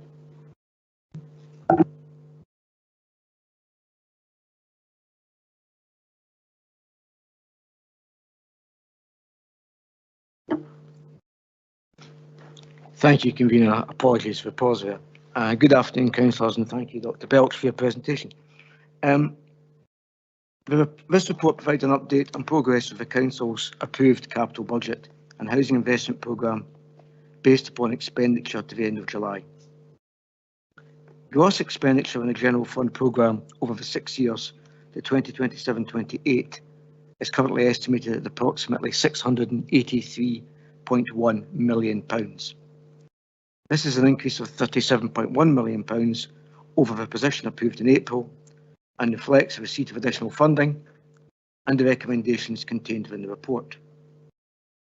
Section 5 and Appendices 1 and 2 to the report detail progress of the General Fund programme to date, together with recommended adjustments to the budget. These include the proposed increase in the approved budget for the Cross-Tier Link Road of up to £32.5 million and the uplift in the budget for Perth City Hall of £700,000. And I don't propose to get into the detail at this point because I'd imagine that members will have a number of questions around these specific adjustments. Supporting information on the Cross-Tier Link Road adjustment is attached as Appendix 3 to the report, with key risks highlighted in Section 5, together with a proposed funding solution for both the Cross-Tier Link Road and the City Hall projects. But this is a comprehensive report on the Council's overall capital programme, so there are other issues under consideration. So also detailed in Section 5 are adjustments to the phasing of the Council's infrastructure programmes, the acceleration of expenditure on Riverside Primary School, the reprofiling of expenditure on the Learning and Data programme, and the acceleration of energy efficiency measures, amongst others. Section 6 of the report details progress of the housing investment programme, with proposed adjustments in respect of new build schemes in Mevin and Abernethy, additional investment in the Council House buyback programme, and the drawdown from programme budgets for housing improvement works in the current year. Subject to the approval of the adjustments set out within the report, projected out in expenditure on the General Fund programme at the end of 2022-23 is currently estimated at £150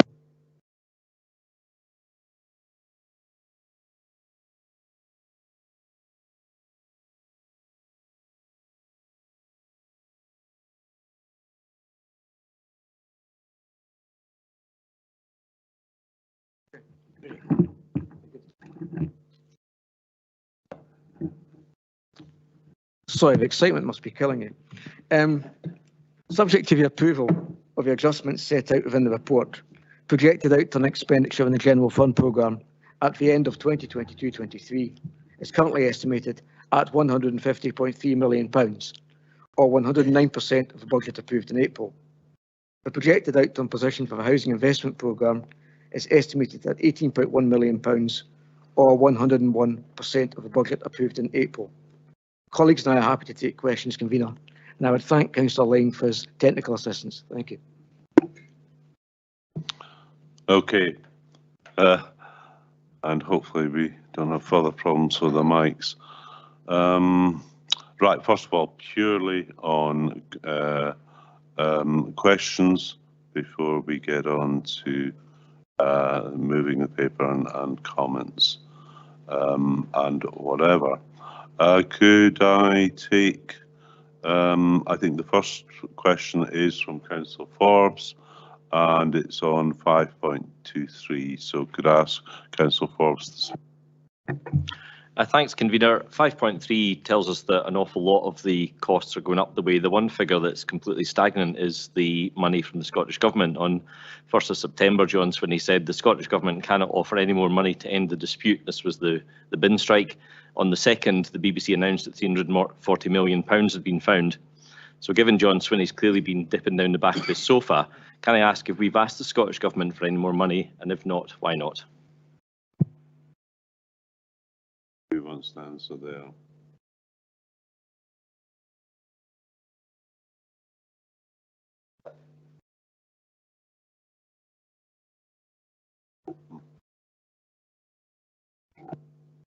David Littlejohn.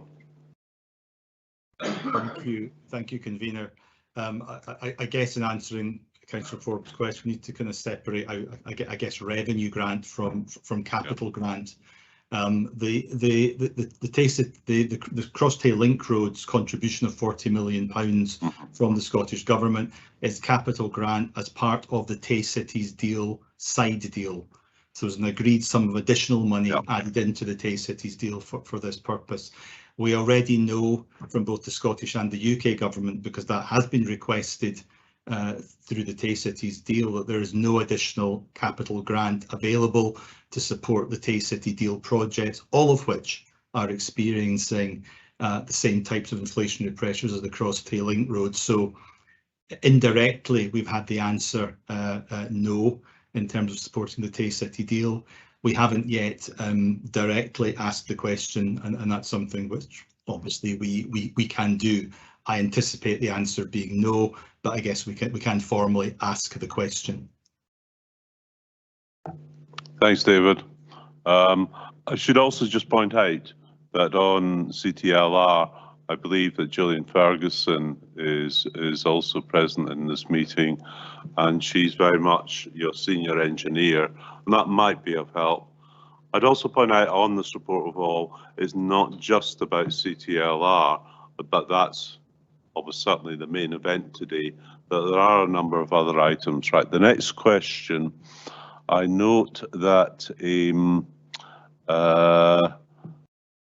Councillor Duff, but I think it's a comment rather than a question, so I'll take that later on. Next is okay. Next is Councillor Colin Stewart, and then followed by Councillor Parrott. I've missed Bailey, Ulster Bailey. Sorry, there we go. Bailey, would you like to ask? Thank you. Come alive, great. Well-written report, very well formulated as usual. It's always good to see these and see where we are in year. It's great to see these in year positions. My specific question though is, can I have confirmation of whether my understanding of paragraph 5.1.3 is correct, please?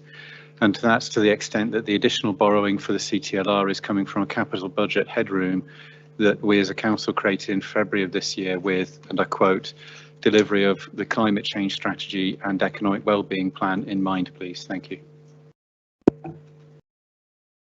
David? Sure.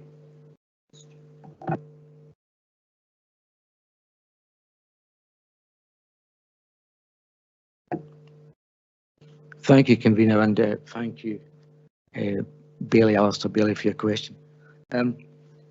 Yes, the capacity is part of the overall capital funding strategy approved by Council in February. Members will recall that the strategy is based on a long-term revenue commitment of the Council of a £450,000 incremental income.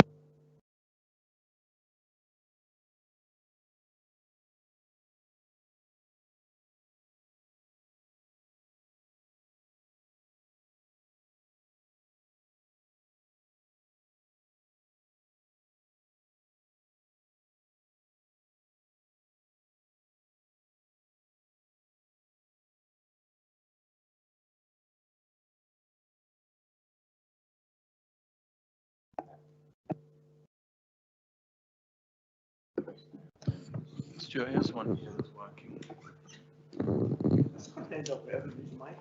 If it comes to it, do you want to?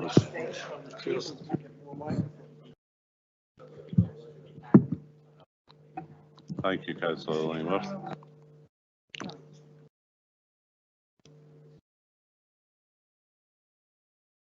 Is this going to work? Okay, I've got a face for radio, so perhaps it's better that the camera isn't focused upon me. So, to come back to your question, Councillor Bailey, yes, it's coming from the funding strategy approved in February by the Council. Now, if I can just recap on that for members, and you know we have one or two new elected members who want part of that decision, or party to that decision. The Council approved a long-term commitment of £450,000 incremental increase in loans charges over an extended period, combined with the capital fund to manage expenditure on uplifts at that time in a number of high-profile projects, new expenditure on telecare, some adjustments to AV programmes and flood protection schemes, most notably PH2O. And from that, and based on the forecast we have approximately £70 million of capacity remaining. And as you alluded to, that capacity was intended to allow the Council to undertake further investment in priorities, whatever they may happen to be. So, as is clear in the report, the funds are applied to this, and that's the recommendation within the report. That just reduces the balance of available capacity within that existing funding strategy. Thank you. Okay. Next in line for to ask question is Councillor Steward, then followed by Councillor Parrott. Thanks, Convener. I have a couple of questions.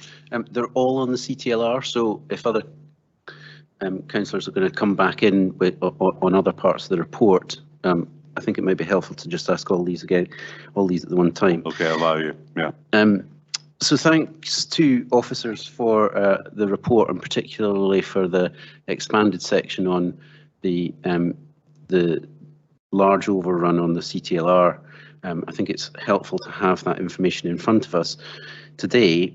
But I do wonder how we've arrived at this situation where there's been no cost update to the CTLR since 2016, despite councillors asking for this on multiple occasions over the last 3 years. David? Thanks for that. I can answer the first part of the question, and perhaps Gillian Ferguson can provide more of the detail. I'm not sure it's entirely correct to say there's been no cost update since 2016, because the council approved this as a capital project in 2020, and it was after that that we went out to tender and received the price that you can see in the appendix and the report from BAM Nuttall, who were successful, the 94 point something million. So, you know, it's only since that approval that we've been able to kind of start to kind of quantify the cost of the 2 stages of the project, and the project has constantly been reviewed since the award of that contract to BAM Nuttall, which of course came in well within the budget envelope that the council had set for the project at that time.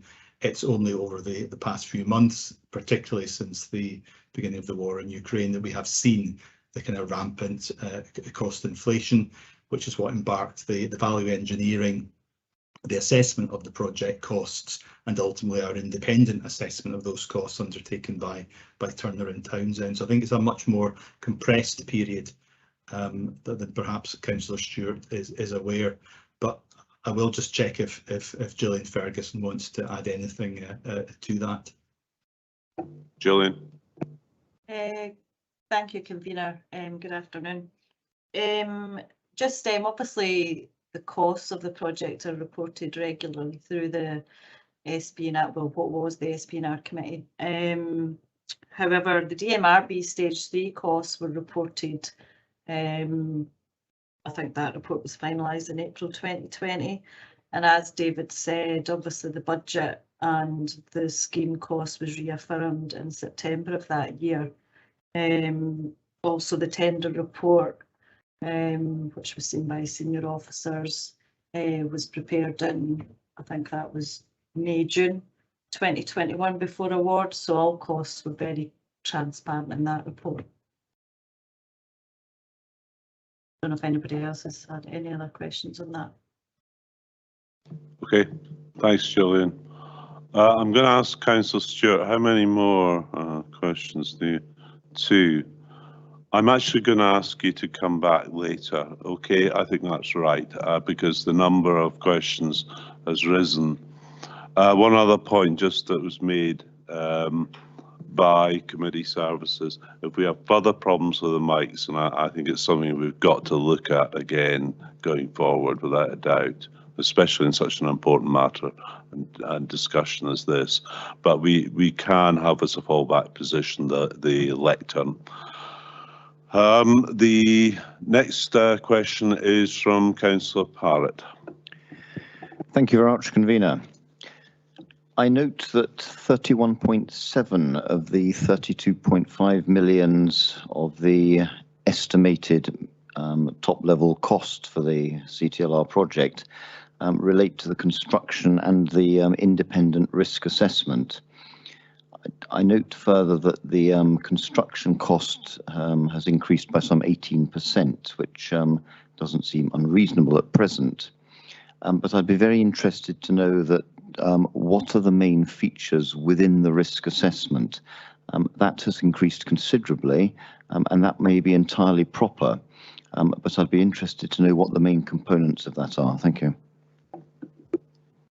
I think, Stuart, you would probably want to answer on this. And it is on, yes, obviously the contingency. I think on the contingency provision, perhaps colleagues David Littlejohn and Gillian may be able to provide a bit of background. Thank you. David? Thanks, Convener. I mean, Gillian will know the detail of that contingency. Remember, this is based on a quantitative risk assessment undertaken by Turner and Townsend on our behalf. So this is principally contingency, and part of that is, for example, unknown eventualities that we're not even yet aware of. So there are a range of assessments, and we've taken towards the worst case scenario. In an ideal world, this contingency wouldn't be required in its total, and therefore the expenditure will be more limited. But Gillian can talk more specifically about that quantitative risk assessment and the makeup of the 16.9 million. Gillian, and perhaps I should have come to you first of all, but fire away. Yes, that's not a problem. As David had said, we engaged Turner Townsend to undertake QRA on our behalf. We obviously did work closely with them on it because it obviously relates to the main risks associated with the project. There obviously is a full report of those risks, which do fall into a number of categories, such as schedule delay, discrete risks and uncertainties. I did give some examples in one paragraph of my report, just as what kind of things are included in that, but I can give you some examples actually. As you would suspect, with any large construction project, there's always so many unknowns in terms of ground conditions. So for example, we have a risk in there for uncharted services, and attached to that as a probability. Given how far advanced we are in the project, we've attached, for example, 40% to that, which in a figure equates to, say, it's 700,000, for example. Other ones that we've put in are pollution of the River Tay water course. So we've put that's quite a low risk, obviously given the mitigation that BAM have put in place, but a figure attached to that, for example, is 80,000. Health and safety incidents, there's design changes. One of the biggest risks we have, again, with many construction projects are in relation to the public utility companies. Even just now we're experiencing problems with Scottish Water just not resourcing what we need to do the diversion work. So that does have an impact that then the project has to pick up the cost. Does that cover? And then obviously we can provide further information on the risks, that's not a problem, but we do obviously have monthly risk meetings, and we have client ones and we have client contractor ones as well, and it is proposed to rerun the QRA in the next quarter, so that would be 3 months from July. That is an ongoing process throughout the project. Gillian, thank you. Right, I'm aware, there are other aspects of this report, but clearly most people are going to focus on CTLR. But I'm going to ask for the next questions. Oh, right. You wanted to come in again. Yes, thank you, Convener. It was just to re-articulate that 16.9 million is essentially the independent costing of potential risk. So we're not suggesting that that expenditure will be made, and we would like to think it won't be made, but this is an attempt to cost and quantify a whole range of potential risks. So I thought it was quite important just to highlight these are unknown potential risks and how we've reached a costing on that through Turner and Townsend. Okay, thanks. Right, I think Councillor Illingworth, you've had your question answered already. So we shall move on next to Councillor Barrett, followed by Councillor Forbes, and then Provost McDade. And then I know Councillors Laying and Braun wish to ask as well. But can I take, at the moment, Councillor Barrett? Yes. Thanks, Convener. My question was with regard to paragraph 6.8 on page 51 in Council House buybacks. I'm happy to take that once we've kind of bottomed out the CTLR, if you think that would be better, or... That would, I think, be helpful in terms of the questions on CTLR. Okay. So, do put in again in the chat, and we move on to Councillor Forbes, and your question is on 5.22, yes? It is indeed. I wonder if you'd allow me 2 very short questions, quick questions and probably quick answers. Thank you. So 5.22, we've been told that the extra money for the Crosstay Link Road is the very worst case scenario. Does that also apply to the 700,000 for the Perth City Hall? On City Hall, who is prepared to answer on that one? Barbara? If I can come in, and I believe that John Fife is possibly still on the meeting, and he could add anything. We would certainly hope so. I mean, this is, sort of for clarity, this is about replenishing the contingency fund for everything that's not the main construction element, but a smaller pot to deal with risks. The overall project is currently on budget and on track, and specifically because we've got a fixed price deal that was agreed in February 2021. And if that hadn't been the case, then the project cost would have been more. But recognising that there is still 18 months to go before the project is complete. So that, sort of is the reason, and certainly we would certainly expect that to be the maximum. Thanks, Barbara. Is anyone else here, or can I just say, Councillor Forbes, I actually thought that was going to be on the CTLR, but you, because you referred to 5.22, but then it turned to City Hall. But is your second question, is that on CTLR? It's not. Okay, like Councillor Barrett, I think we'll come back to yourself on that, okay? And that hence means that the next question, if it's on CTLR, is Provost McDade. It is. I have a couple of questions, so I'm happy to ask one now and come back if that's what you wish. So my first question is actually on the point just made by the Executive Director around the 32.5 million, which we have been told is the maximum figure. Can we get some of the underlying assumptions that are in that figure in terms of the rate of inflation, etc., that it is based on, basically, because obviously the rate of inflation predictions have risen dramatically in the last couple of weeks. Is that taken into account in that figure, and therefore can we have the confidence that that will not exceed if the rate of inflation continues to rise? Gillian or David? Yes, in the paper I did include a few graphs just showing the increase in prices obviously related to inflation. So those are based on the current projections. Okay. Provost McDade. Yes, thank you. I did have a point actually on the graphs in Appendix B, because they only show construction inflation from June 2021, but construction inflation has been rising very rapidly since March 2020, pre the lockdown. So actually, it's quite difficult to use those graphs. But I also would like to know a bit more about the actual underlying assumptions that are in this £32.5 million to have the confidence that it is going to be the maximum figure.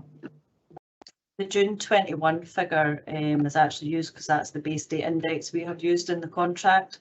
So that's why it's from that date. That's agreed contractually with BAM when we signed the contract. Like I said earlier, obviously the QRA covers a whole range of risks which may or may not be realised. However, we've obviously, as it said in the report, been prudent to include the worst case scenario, and that very much is the case. So that's a separate entity from BAM's end forecast in terms of the defined cost. That is purely based on generally as a whole as inflation. Okay, thanks. Anything further? Right. Okay, I'm now going to move on to, I'm trying to focus on CTLR, and as I said, we'll come back to questions in other areas. Also conscious of time, but this is really important stuff.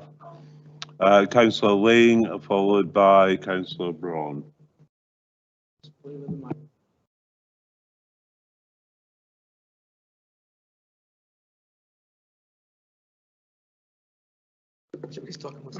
Yeah, here we go. Thanks, convener. I'd just like some clarity from Mr. Mackenzie.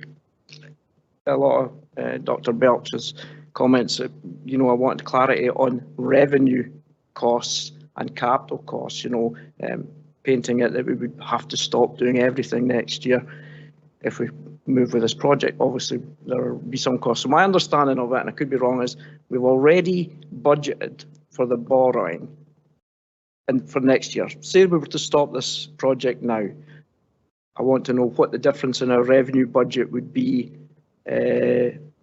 next year. But if we stop it, how the changing the capital spend that we've already spent and accounting procedures that went last year, what would be the hit on our revenue next year if we had to stop now? Because we won't have a capital asset. So all that capital spend, in my understanding, would move to revenue. I think you've got the idea of what I'm trying to ask. Thank you, Councillor Lane, for your question, and apologies for having to share a microphone, but we are where we are. Quite a lot of detail in that, so I'll maybe take that one point at a time, if I may. And I'm happy to take any supplementaries from elected members just for clarity on this, because this is a really important point. So the Council has approved a long-term revenue funding strategy, which will increase, long-term capital funding strategy based on adding £450,000 of revenue expenditure to our borrowing or loans charge budget, debt servicing budget, over an extended period of time. And that has been used to finance the overall capital programme. So and that includes the cost to your link road. So if a project doesn't progress, that either frees up additional capacity within the capital programme, come to the cost in a second of doing that, or it would meet other capital expenditure. The key point in all of this is that there was £70 million of capacity within that funding strategy over and above adding PH21, making all the adjustments to the existing budgets for Perth High School. The members who were present will recall that, the Gowrie Recreation Centre, adding telecare in at £6 million. There was £70 million of capacity remaining. So this adjustment, the £32.5 million worst case, does not impact on the revenue strategy underlying our capital funding. £450,000 doesn't become any different, and it doesn't displace anything in the capital budget. It just reduces the amount of money remaining available for other things. Is that clear for elected members? Okay, that's a really important point. Now, I'll turn to the revenue, and this is related to risk. So, as members, particularly long-standing members, will be aware, we've been working on the Costia Link Road for a number of years. Expenditure on the Costia Link Road to the end of financial year 2021 was £6.05 million. When members considered that earlier in September 2020, the spend was already at £5.2 million on this project. That money has been expended. It has been accounted for as capital in our final accounts for 2020-21, audited final accounts. For 2021-22, we have £10.75 million of expenditure, which we are currently treating as capital. Our 2021-22 accounts are not yet audited. There's no audit certificate. That process will not complete for another few weeks and on consideration by the audit committee. At the moment, we are treating that expenditure as capital because there is an asset, and that asset is the Cross Tay Link Road and the road's infrastructure associated with it. If there is no asset, we cannot capitalise that expenditure. In principle, it would be considered a material post-balance sheet event by our auditors, and I would have to have a discussion with them about the treatment of that expenditure. So that £10.75 million is at risk in terms of its classification. Expenditure in the current year would not be capital because there is no asset. It would be revenue expenditure. £6.7 million to July, £3.8 million incurred in August, and £5 million which we would have to repay the Scottish Government under the terms of the grant funding. When you add all that together, if we just focus on the spend in the current year, well, I think there would be no question that it would be revenue if the project were cancelled. That's £15.5 million. If we got into a discussion with our auditors around the treatment of the £10.75 million which we've already capitalised, and if there is no project, there is no asset, that takes the level of risk up to £26.25 million. We would have to treat that as revenue. That would have to be accounted for and dealt with as revenue in the current budget. And that is unbudgeted, so it does two things, one of two things, actually it does both. It adds to our structural deficit, and it would also have to be addressed from our reserves position. Our uncommitted reserves at the moment are £16 million. We have £2 million of projected overspend. That takes us down to £14 million. So I hope that puts the level of potential risk into some sort of context for elected members. But I'm happy to take questions on that. Okay, Councillor Lane, for you? No, okay. Next, again, I want to focus on CTLR, and I think it's better to take it all together. I'm not forgetting others that are on the list. Is Councillor Braun, followed by Councillor Duff, who I think is going to actually ask about construction figures. Okay, but Councillor Braun. Thanks, Convener.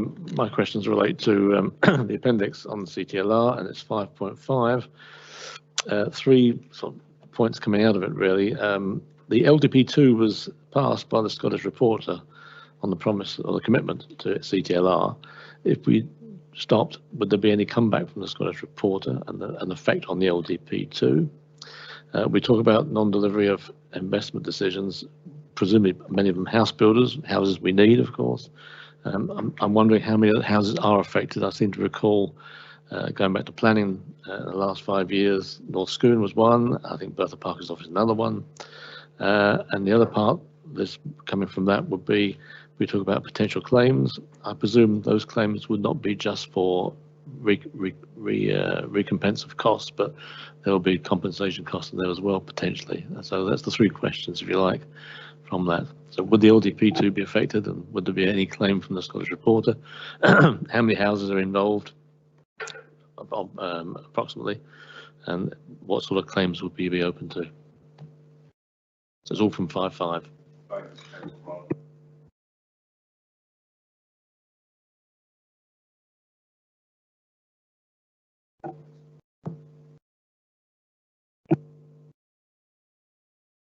Convener, shall I respond to those?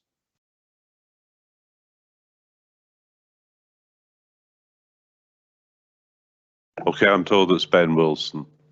To be honest, I don't know. Hello. First of all, can I just confirm you can hear me? Yes. Thank you. I'll introduce myself to the committee. I'm Ben Wilson, and the Planning and Housing Strategy Manager. Joined the council in July. The Scottish Government reporter was appointed to deal with representations to the proposed Local Development Plan 2. The examination reporter's report considered all those points regarding the scale of growth in the Perth area, and also the concerns about impact of that growth, including housing and employment land, and the infrastructure requirements, including the CTLR project and the wider transport infrastructure proposals. The examination reporter, the Scottish Government reporter's recommendations were largely binding on the council, and they resulted in changes which were made in the local development plan, which was adopted in November 2019, setting out both the growth and the infrastructure measures to address its impact and make it sustainable and inclusive. That's the end of the Scottish Government's reporter's involvement with regard to the local development plan. However, Scottish Government reporters can then become involved if, in the case of individual planning applications, the council refuses them, or in the case of applications relating to developer contributions for infrastructure payments, which the council may also then either not determine or may refuse or refuse to negotiate, and that those could also then go to the Scottish Government reporter. So that risk of the reporter becoming involved relates primarily to development proposals and infrastructure contributions attached to those, and those relate for the most part to a set of housing sites around the Perth area, which brings me on to the second part of your question. There's about 9,200 houses and flats worth of growth which taking place in the Perth area, which is reliant upon CTLR to address its impacts. Of those, about 5,500 units worth already have planning permission based upon Local Development Plan 2 strategy. One or two of those may have phasing conditions. Some of them are not yet under construction or only the early phases, but of the 9,200 housing units, 5,600 have planning permission. The remaining 3,600, which is mostly in Perth West, which is allocated in the Local Development Plan, has not yet reached the planning permission stage. The impact of not progressing CTLR would then bring us back to matters of principle about the scale of growth in the Perth area and the what would then be done with those allocations. And that's a situation where the council could find itself in an appeal situation with Scottish Government reporters would get involved. With regard to the third part of your question, in terms of what claims, I'm afraid I would need a bit more information about what type of claims the council has in mind with regards to that, but I hope that helps address some parts of that question there. Thank you, Convener. Thank you, Convener. Yeah. Is that sufficient? Right, thank you. Right, next question is from Councillor John Duff.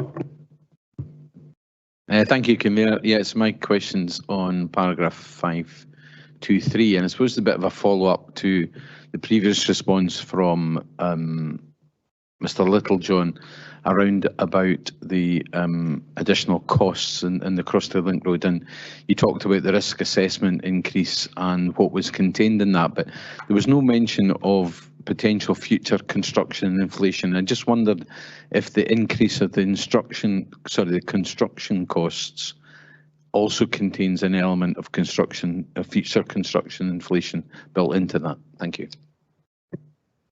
Thanks for that question, and I think Gillian can give you the detail, but I think in short the answer is yes, but I'll let Gillian maybe go into a bit more detail. Yes, it's covered in the inflation for construction is covered in BAM's end forecast, but it is also covered substantially in our risk assessment as well. Thank you, Convener. I just have a slight follow-up to that for me. Okay, yeah, sure. Thank you. Yeah, in that previous discussion around about it, we talked about writing to the Scottish Government to see whether or not there was an opportunity to gain some further funds, and I just wondered if I could ask Councillor Laying, as in his leader's role, if he'd be willing to give an undertaking to do that. Thank you.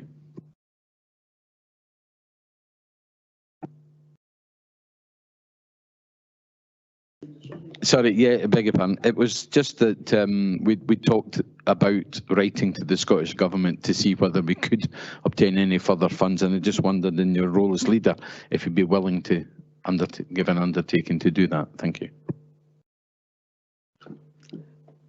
Quite a few times in this short period I've been here, I will write and cajole and get the begging bowl out wherever. I don't know if I'll have any more success, but I'm certainly quite happy to do that. Thank you. Okay, next question is again CTLR. I'm not forgetting on other areas. I'm not forgetting also on Councillor Stewart, because I know you've got one or two more to ask on CTLR. But next is Councillor Cuthbert, and then followed by Councillor Drysdale. Thank you, Convener. I think we'd probably all agree that the reason for these cost increases is because we find ourselves in exceptional circumstances. We've got a Ukraine war. We've got problems with supply issues from China. We've had COVID. There's been a big boom in housing because of COVID that people want to move out, and property prices are going up rapidly. But where we find ourselves now is that we're coming towards a recession. I think everyone, all the pundits seem to think we're moving into a recession. What happens in a recession is that the economy slows down, house building slows down, potentially the cost of building and construction drops off rapidly. And I'm just wondering, we've got here a sort of a take it or leave it type situation. We either go with it, and we're being told all the reasons for doing that, or we say stop the whole project. And I'm just wondering, has any work been done to look at the potential for delaying this work for maybe a couple of years to give time for the cost of construction to come back down again, given that it's like a bubble, it's been hit with all sorts of things, external factors. So I'm just wondering if any work has been done on that and whether we could actually see some work done on that. I think on this it's probably Stuart Mackenzie, although okay, right, fine. Thank you, Convener. Thank you. This is a very difficult paper for officers to have in front of committee. Like many officers across many councils just now, we are being asked to update councils on significant increases in costs to projects. So this is not a comfortable paper for any officer to be putting in front of council.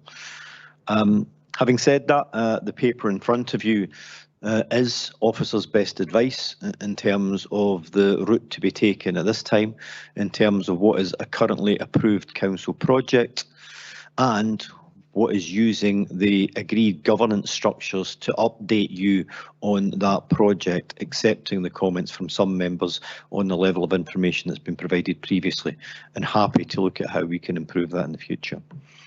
I think Councillor Cuthbert's question is an important question for us to consider, because effectively I think there are 4 options available to council at this particular point, or to finance and resources at this particular point.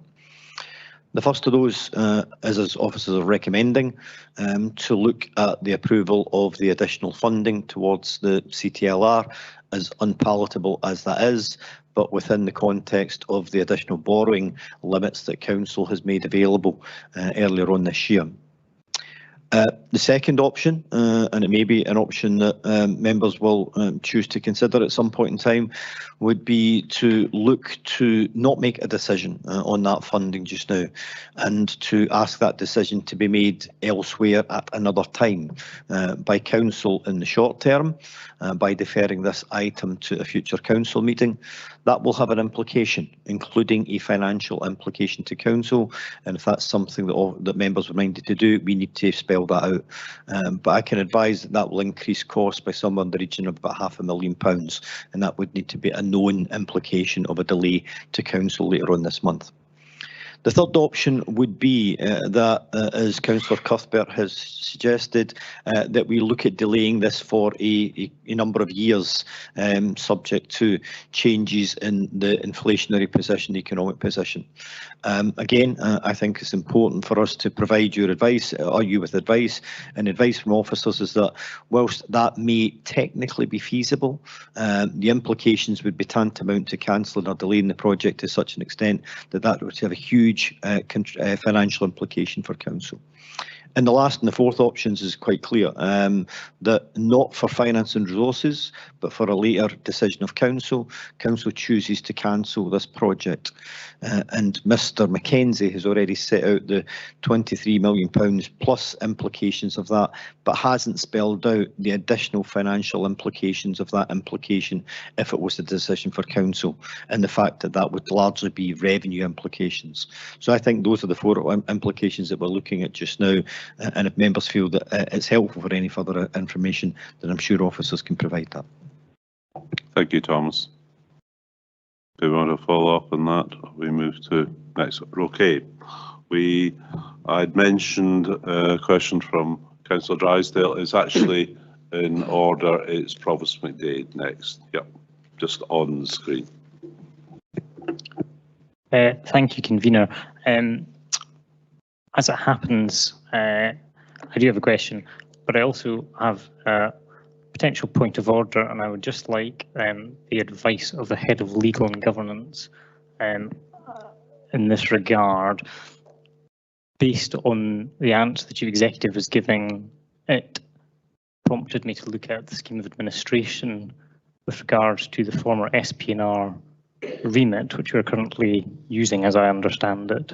We renamed SPNR Finance and Resources, and it talks about approving adjustments to management budgets in excess of £100,000, but I would have read that as revenue management budgets as opposed to the capital budget. I cannot see mention of approving adjustments to the capital budget. This report obviously used to come to council rather than SPNR, as was mentioned, and therefore I'm looking for advice around the ability of this committee to determine adjustments to the capital programme as to whether it's within its remit.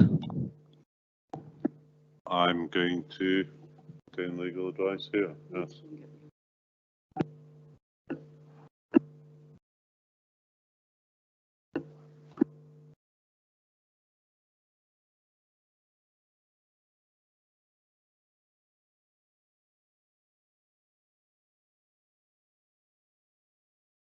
Propose, I think here, this might get a little bit technical.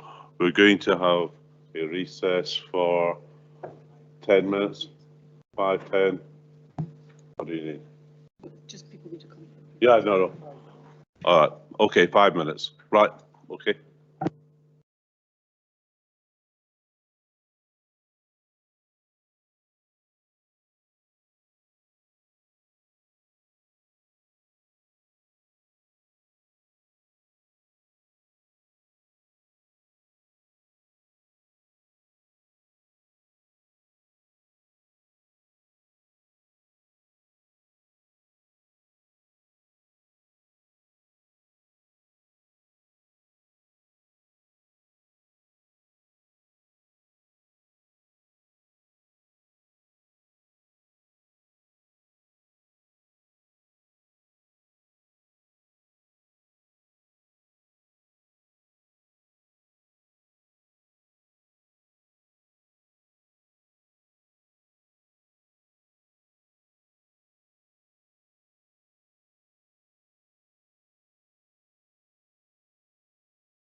but there we go.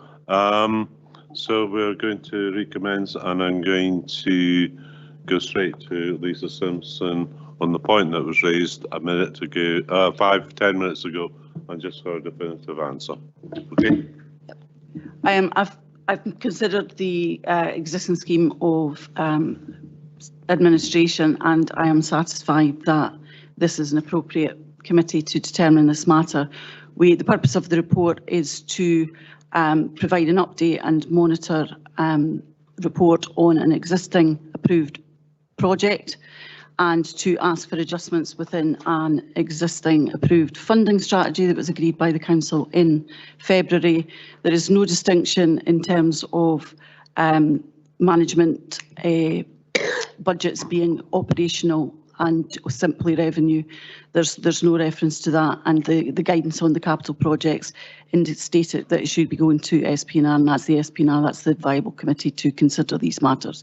So I'm satisfied that it's appropriate and competent for this paper to be considered. And I concur. Provost McDade. Thank you very much. Can I ask my question now? Yes, on you go. Thank you very much. Thank you to the Head of Legal and Governance for that answer, and to yourself, Convener.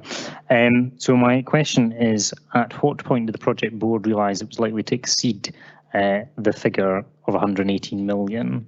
And at what point and who was this reported to? I think this has to be David Littlejohn. David?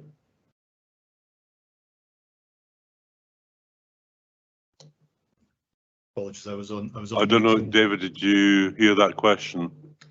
I was on mute, but I heard the question. Okay. Throughout the life of the project, I think, as Gillian alluded to, the financial position has been reported to the Perth Transport Futures Board, which covers the CTLR. So the board have been aware as much as they can of the changes over that period of time. However, this is a major civil engineering project. It is constantly evolving, and what we embarked on, or asked the contractor to embark on in the spring, when it became clear that the war in Ukraine, etc., was causing rapidly increasing construction inflation, was to begin that process much more thoroughly. And really provide us with a really in-depth analysis of the contract moving into stage 2 construction. We received that information and then subsequently asked Turner and Townsend to do their quantitative risk assessment to give us that kind of independent verification and to identify where future risks would be. That piece of work was completed in July this year, and reported to the Perth Transport Futures Board, and then subsequently to this committee. So that's the kind of broad timeline. Okay, going to move, yes, to the next question. Councillor Cuthbert, and then it's Councillor Drysdale. You're finished, right? So again, on CTLR, it's Councillor Drysdale and then Councillor Illingworth. No, I'm not forgetting Councillor Stewart, no. Thank you, Convener, and thanks to Mr Mackenzie for his detailed report, and to the Chief Executive for his advice also. I may have missed this specific piece of information in the papers. Apologies if I have, or if it's already been mentioned this afternoon. The issue around compulsory purchase of land to enable this project, can you clarify at this moment in time how much has already been spent and is projected to be spent on compulsory purchase orders, and also give an indication of what the likely legal consequences would be in the event of this project not proceeding? Thanks.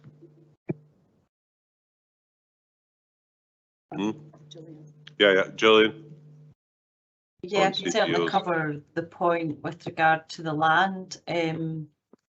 Given that the compulsory purchase process has been finalised and the land is within our control, that is obviously a liability. Well, it's in council ownership, albeit we've not necessarily paid all the landowners, because only certain landowners have made their claims just now. But basically it's 5.57 million that is allocated towards land, but a substantial amount has actually been paid up front already.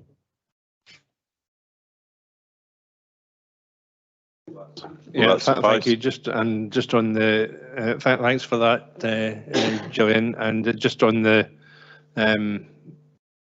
potential legal consequences of a cessation of this project on the transactions that have already taken place in the land that has been or is being compulsorily purchased. Lisa. The legal consequences is that the council would be the owners of random pockets of land that have already been compulsorily purchased. So we are now the owners of them by virtue of compulsory purchase, and compensation has been paid to the sum of £5.2 million to the owners that we've. So we now own these pockets of land. Thank you. Thank you. Sorry, just for clarity, if a previous landowner were to raise, would they be able to raise proceedings for the forced purchase of something that wasn't in fact required? I'm not quite sure that I'm following what they would be raising proceedings for. We would be left with land that we wouldn't need. And our best bet if we wanted to try and sell it back, but it was worth much more to us than it would be for them to get back. So the price that you get is very unlikely that you would recoup the value that you'd paid, if indeed anybody wanted to take any of it back. Okay. Okay, thank you. Right. I've got 3 more questioners on CTLR, and that's Councillor Illingworth, Councillor Stewart, and also Councillor Barrett. And I think there's the only other 2 questions I'm going to take are on non-CTLR issues, and there is more to the capital budget, believe it or not, than CTLR. But it will be Peter Barrett, I think, again, and also Councillor Forbes, who's got a question about Harris Academy. And Councillor Reddick, right? Sorry. Right, so can I take Councillor Illingworth?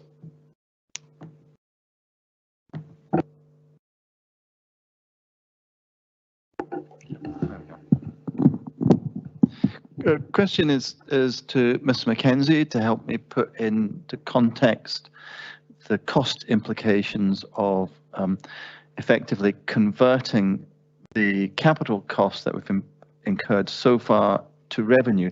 That would be about £25 million, and that would effectively wipe out any reserves, any unearmarked reserves that we have at the moment.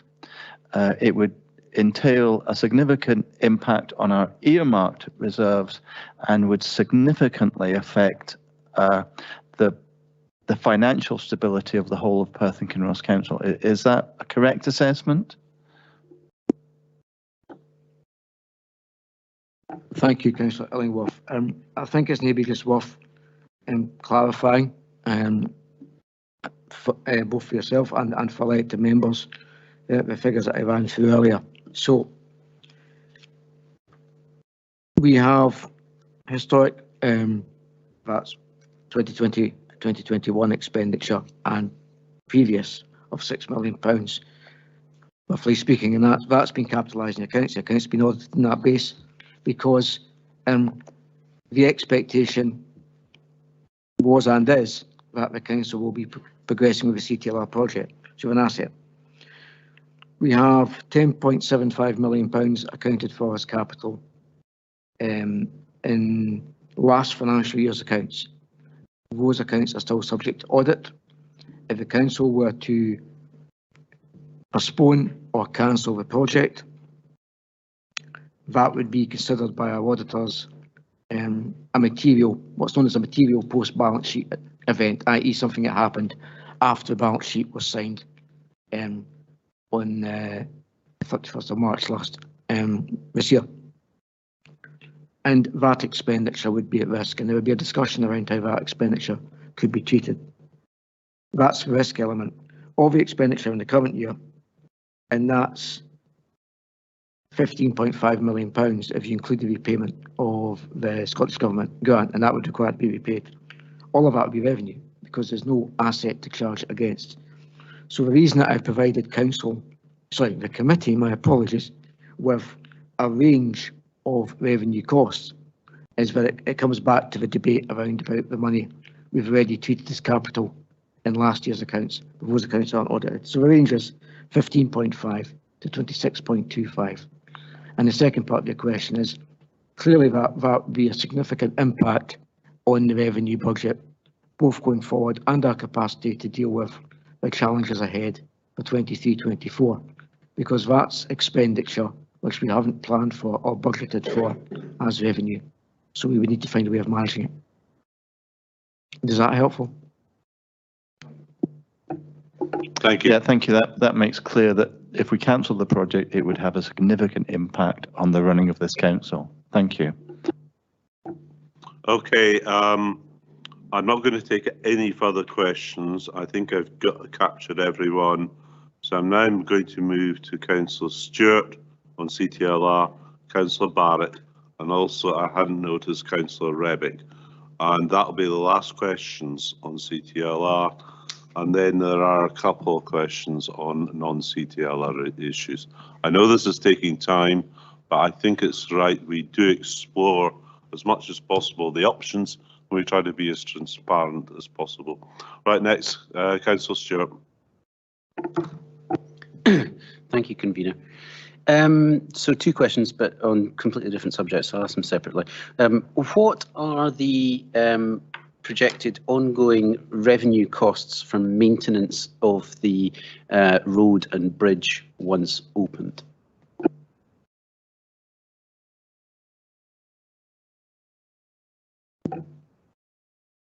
Who's best to answer? Julian?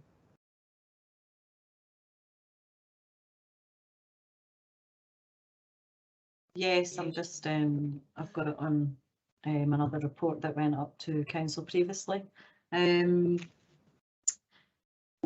Just reading that, with regard to cyclic and reactive maintenance of the new road, the council's road maintenance partnership currently spends in the region of 5,000 per kilometre for a road and a footway combined. So using that same rate, the CTLR would cost in the region of 30,000 per annum. In terms of the structures, ongoing routine maintenance and inspection of the bridges included in the CTLR are estimated to be in the region of 6,600 per year, when averaged over the design life of the bridges, which is 120 years. Those costs will obviously be factored up given increasing costs.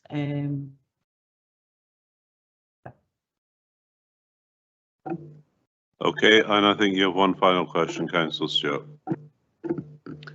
Thanks, Convener. I think the traffic modelling that the business case for the Crossdale Link Road is based on hasn't been updated for quite some time, at least 2018, possibly as far back as 2015 or 2013.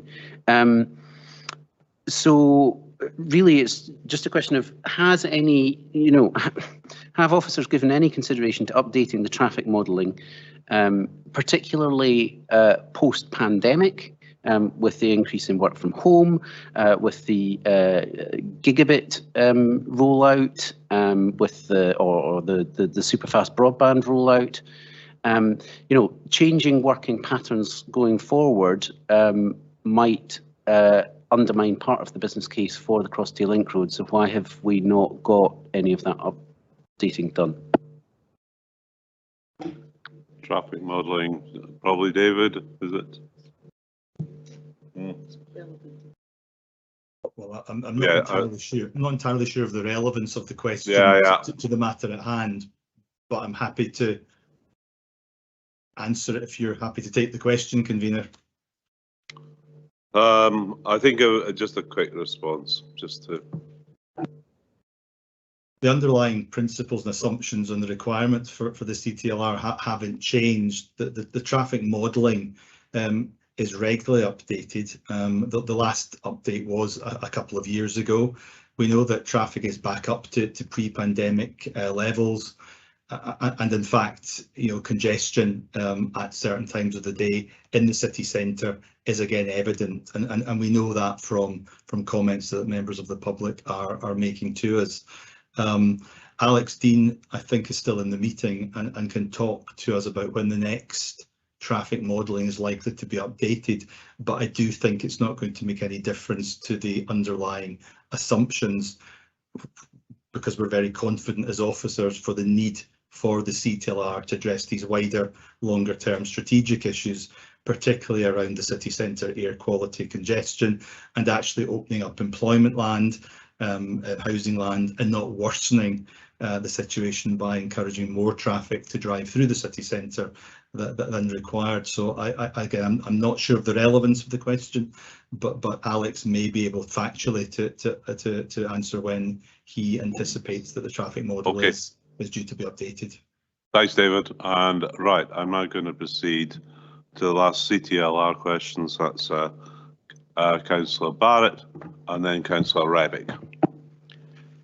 Thanks, convener. I just wanted to ask the Chief Executive if he could go over the distinction between options 3 and 4. It sounded to me when he presented them that their option 4 was less severe than option 3, but that wasn't my understanding. So I just wondered if you could go over them again, particularly with regard to the financial and reputational consequences and risks.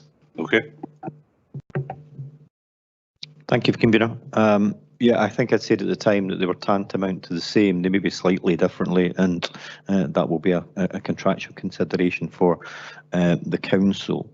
But my understanding is if we were proposing to delay the project, as was suggested by Councillor Cuthbert, which would be option 3, and assuming we could do that, then there would be significant financial implications for the council, and those would be in line with option 4, which would be the cancellation of the project completely. And I think Councillor Illingworth had kind of summarised that being in the region of the numbers that Mr Mackenzie had already indicated. Councillor Rebick. Thank you, convener, and I appreciate your indulgence for my late question as well. And I don't want to put words into Councillor Drysdale's mouth, but he raised a point which has got me interested, and I'm not quite sure it was fully explored about the compulsory purchase. And I think what Councillor Drysdale was alluding to is if we have compulsory purchase land for a very specific reason, and that reason doesn't come to pass, if a landowner is maybe grumpy about compulsory purchase, is there legal recourse because we have not actually purchased that land for the intention that we expressly set out to use it for? I think, and I'm interested to hear if the answer to that one. I'd have thought it would be on a case-by-case basis, but I'm going to go to Head of Legal. It would be dependent. Not all of them were done by way of compulsory purchase. Some of them were done by ordinary open negotiation. So it would depend what that was. I mean, if people, it wouldn't be in our interest to be holding random pockets of land anyway. So if we weren't proceeding with the Crosstail Link Road, we would possibly be looking to negotiate to try and give them back. But I think the point I'm making is that we're not going to be able to sell them back for the cost of what we purchased for them. So the compensation that they got for compulsory purchase. Okay. Right.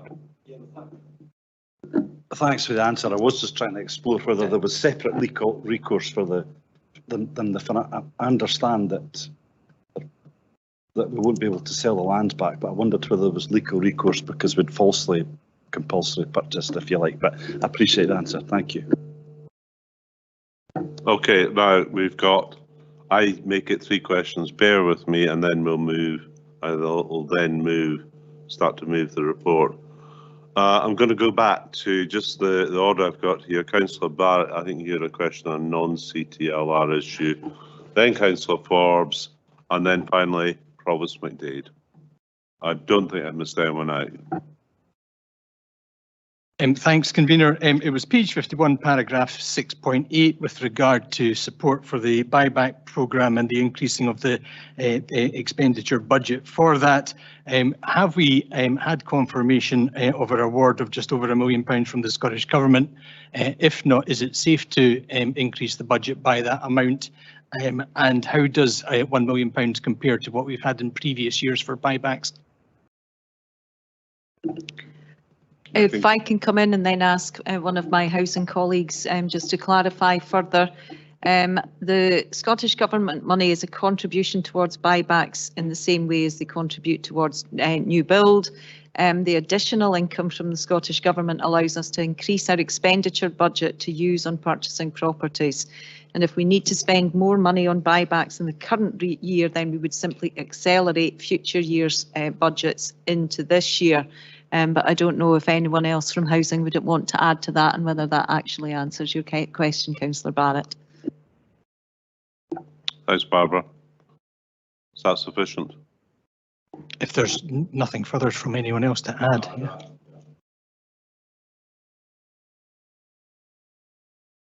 Stephen Coyle can answer. Hi, in terms of the Scottish Government monies, we always get £35,000 per unit. So the funding, the total value of the funding received depends on the number of properties that we purchase throughout the year. So sometimes we can get less and sometimes we can get more, but we sort of benchmark at the beginning of the year about 30 properties. But if we do purchase more properties, then we always go back to the Scottish Government to see if they're willing to contribute further funding towards us, which normally is the case. That's great, thank you. Okay, thanks. Right, now Councillor Forbes, I think your question's about Harris Academy. Okay, fire away. Thanks. Are we exposed to the construction inflation risk with the money we have invested into Harris Academy through Dundee Council? Who wants to answer that one? And it maybe Greg. Yeah, thanks, Convener. Yes, this project, like any other project, I suppose we're witnessing across the capital programme, will be obviously subject to the construction market. It's probably very highly likely that the costs will probably exceed the current budget. We're expecting a formal update through the board at the end of this month, but the project still at the minute is moving forward, but obviously because of the marketplace we can't confirm exactly what the final cost will be, but we're looking for that to be confirmed later this month. Okay, that suffice. Right, thanks. And finally, Provost McDade. Thank you, Convener. My question is around, and hopefully Mr Mackenzie can perhaps answer this one. This is around how we are going to pay for our borrowing in the future, and we've seen modelling that shows that we have issues in the 2040s, and I was hoping Mr Mackenzie could outline the issues that we are likely to face and what, if any, plans officers are preparing to deal with that issue. Stewart. Thank you, Convener, and thank you, Provost, for your question. So as you allude to, we have been using the Council's Capital Fund, a number of authorities of a Capital Fund, which helps with meeting construction costs, capital expenditure widely. And the balance in our Capital Fund as at the 1st of April, subject to audit, was £24 million, £24.8 million. So we're adding money to loans charges, we're transferring through the revenue budget, revenue monitoring reports, which the committee's just approved, money into the Capital Fund and smoothing the cost of our borrowing through that over a period of time. I think that the current projection, and I'm just going to check my notes so you can bear with me for a second, please. I'll just confirm. The Capital Fund is fully applied, i.e. it's used up under current forecast by 2030. 46, 47. So there's time to make adjustments. And from there and then we have a deficit which starts at £6 million, will increase year on year. So we have an issue in terms of our long-term funding position, no different from any other local authority. So what we need to do, I think, is two things. One, we need to maintain a review of our capital expenditure. We've had a fairly substantive discussion around that.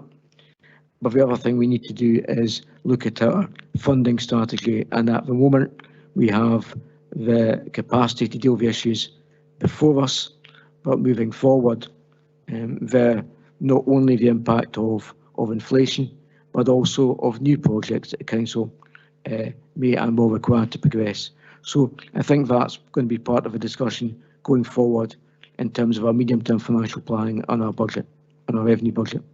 Because everything that happens on the capital budget essentially has a revenue consequence. Does that answer your question? Yes, it does answer my question. Thank you very much. And Mr. Mackenzie, just you say we're going to have a £6 million deficit in 25 years' time. What is the projected deficit at the end of the 50 years of borrowing that we are borrowing at the moment? I don't have a full forecast for beyond the point at which the capital fund is expunged, but we obviously have a recurring deficit at that point in terms of our expenditure, but it depends on the level of expenditure, and it also depends on how much money we add into our loans charges, bearing in mind that we're adding in £450,000 incrementally over an extended period of time. That alone will add £29 million to our loans charges in 32 years' time. So it's a long-term game, but it's important that we ensure that our position is sustainable over that long term. Okay. Thank you. Right, we finished the questions on this report, and not unexpectedly, the vast bulk clearly were on the CTLR, and it is so important, of such major consequence. I now want to proceed to move this report. The Head of Finance, Steward Mackenzie, I believe, has provided the committee with detailed commentary on the contents of the capital monitoring report. And once again, I thank him and his team for all that they've done. Like the revenue budget, no surprise, our capital budget is experiencing inflationary pressures. And it's not just with CPI, but also with the retail price index as well, which is perhaps even more concerning. But I think one of the key points to make is many of the projects are on the ground with significant costs incurred. The City Hall is actually nearing completion, and there's real progress on the delivery of the CTLR, and I think we've heard that today. And I think both those projects, we've maybe not on the CTLR, are focused on the positives and what it can bring to Perth and to Perthshire, but both projects are going to bring huge economic benefits to really the whole of Perth and Kinross. We remain focused on the delivery of the rest of our approved capital budget. I think it's important to recognise the scale of our ambition for the capital programme. Ambition that will see over £646 million spent locally over the next 6 years, and money that's spent that can deliver a real return to us. Investment that will enhance our schools, our roads, our bridges, our buildings and other infrastructure across the entire council area. An investment that I believe will be welcomed by our citizens, businesses and visitors alike. The report also sets out about some 84 million of expenditure on the housing investment programme over the next 5 years. Once again, I'd like to thank officers for the work they've put in and what really is challenging circumstances. I want to move the paper, and I believe that Councillor Rebick is going to second. Thanks, Convener. there are many good things spoken about in this report, actually. Council house building, green network routes, sustainable transport, placemaking, school infrastructure, and in particular I welcome bringing forward capital for the new Riverside Primary as work progresses well and as Bertha Pat Primary becomes reality, and much more as well. But of course there are two big ticket items here which we have to consider today, one of which is the City Hall Museum, which will hopefully attract people to our city centre. Retail will always have its place in city centres, but we can't rely on it the way we used to unless we can uninvent the internet, and I welcome what should be a major attraction to Perth. And of course the Cross Tay Link Road. I've heard many legitimate arguments over the years for not doing it, and indeed legitimate arguments today from Dr. Belcher on not doing it. And I've heard many positive reasons to do it over the years as well, both environmentally and economically. But, and I say this with some measure of discomfort, given where we are for the need for sustainable transport, 20-minute communities, and as buses struggle due to a lack of drivers. So I do say this with some measure of discomfort, but the time for changing our minds on CTLR is well past, and I'm going to second this motion. Thank you. Thank you, Councillor Rebick. We now move on to comment, and immediately I see from. I'm just about to make the point. I immediately see amendment from Bailey Alistair Bailey. He did share with us earlier the text of an amendment, but I think that has been revised. But I think we'd certainly like to see copies of that amendment. Clearly, the mover and seconder of the amendment have in total 10 minutes in which combined in which to speak. But could we see the actual amendment? Bailey, if you could proceed. Thank you. I wonder if the amendment could be put on the screen while I speak. Yeah, that's the improved version, the simplified version. Good, thank you. So, convener, I have to say I had higher hopes for this SNP administration. It was after all your group that led this council on declaring a climate emergency in June 2019. Having taken office, you seem intent to only do lip service to this topic. If there is a true emergency, then your group should have called for the immediate cancellation of this Cross Tay Link Road.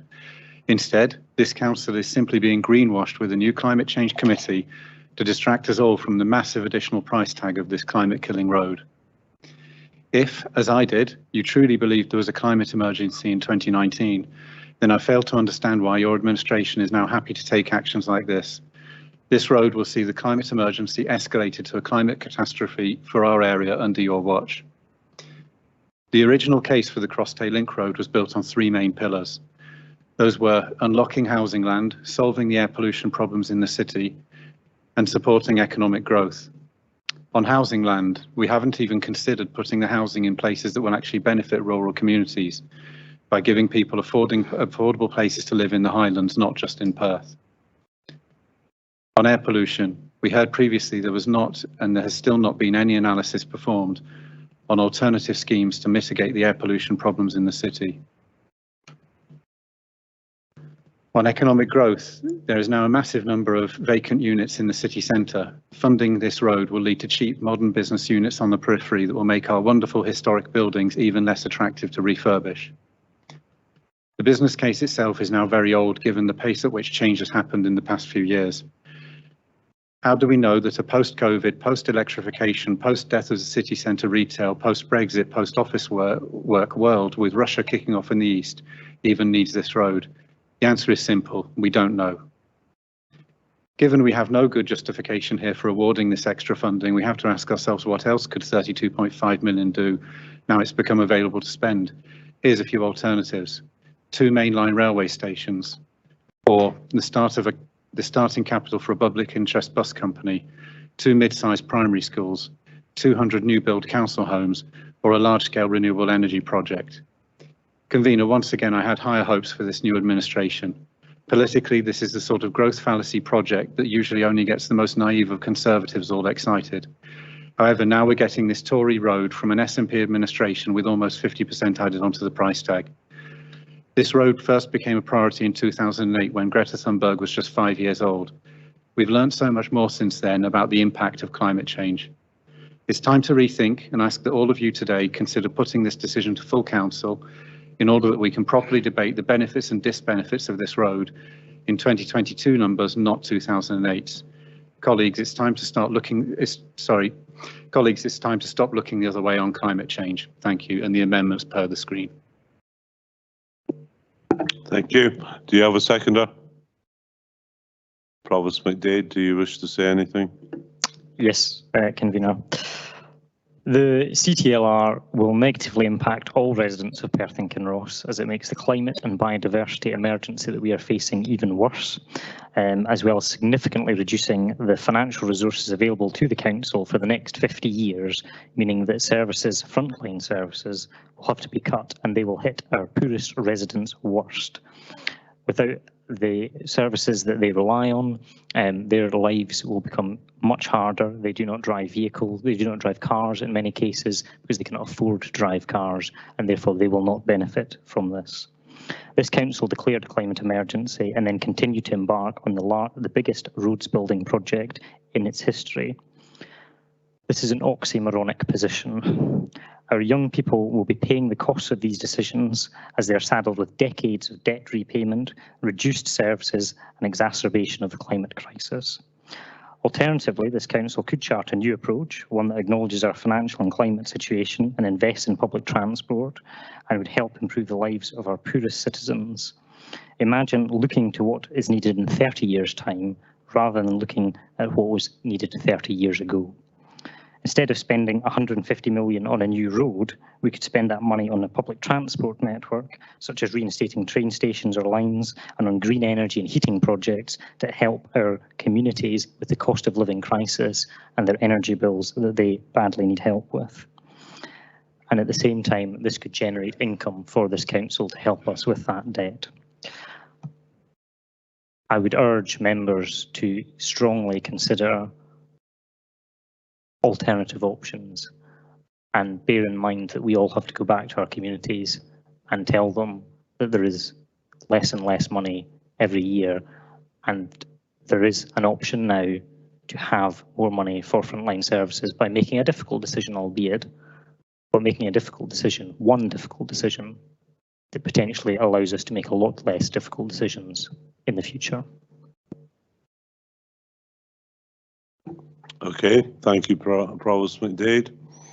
We also have a separate amendment, and that's from, again, with mover and seconder restricted to 10 minutes combined, but a second amendment from Councillor Steward. Councillor Steward. Could have the text as well, and we'll circulate it around on the chat. Thanks, Convener. I've dropped the text of my amendment into the chat already. Somebody can bring it up. There it is on screen as well. Oh no, if somebody can bring it up on screen, that'd be great. Convener, fellow elected members, I do share many of Bailey's concerns that he expressed in his remarks introducing his amendment, and I'm happy to say that I will be supporting his amendment, but I do think there's a further issue here, which my amendment will address, which is the concern over how the council has got to this point. We are being asked with approximately 7 days notice to approve a 42% increase in the cost to the council of the largest infrastructure project, even delaying it by a few weeks so that the council could consider it in full, as suggested by Bailey's amendment. The Chief Executive has indicated will incur a substantial financial cost, and therefore I would like to address this point by introducing regular quarterly update reports on significant capital projects to be brought to this committee The significant capital projects, the cut-off point to decide what is significant or what is not, can be decided by elected members on a case-by-case basis when the projects are initially agreed. And the other point I would like to introduce is to agree that there should be elected member representation on the project boards for all significant capital projects. And that can be done through an appropriate level of representation. It doesn't need to be, it doesn't need to be 10 elected members on a project board. But that I would suggest that was best done by agreement between the political group leaders after the meeting. I think that potentially goes a long way to addressing the concerns that I think, whether it's been explicitly expressed or not, that a lot of members will be feeling now being faced with such a substantial cost increase in our most significant capital infrastructure project. Certainly, when the Chief Executive was answering a question earlier, he clearly expressed how uncomfortable a position it was for officers to be bringing forward such a report. I think if we had greater oversight, greater transparency, greater insight into these issues going forward, then we would not find ourselves in such a situation again, and that is what my amendment attempts to address. And I would invite both the mover of the motion and the mover of the amendment, the First Amendment, to incorporate this into the motion. Okay, thank you, Councillor Stewart. Do you have a seconder to your amendment? Councillor Cuthbert. Thank you, Convener. I'll be fairly brief. I do think it's a wee bit anomalous that we're proposing here to spend almost £1,000 per man, woman and child in Perth and Kinross, and the political input, if you like, is delayed, possibly 6 months, a year, 2 years.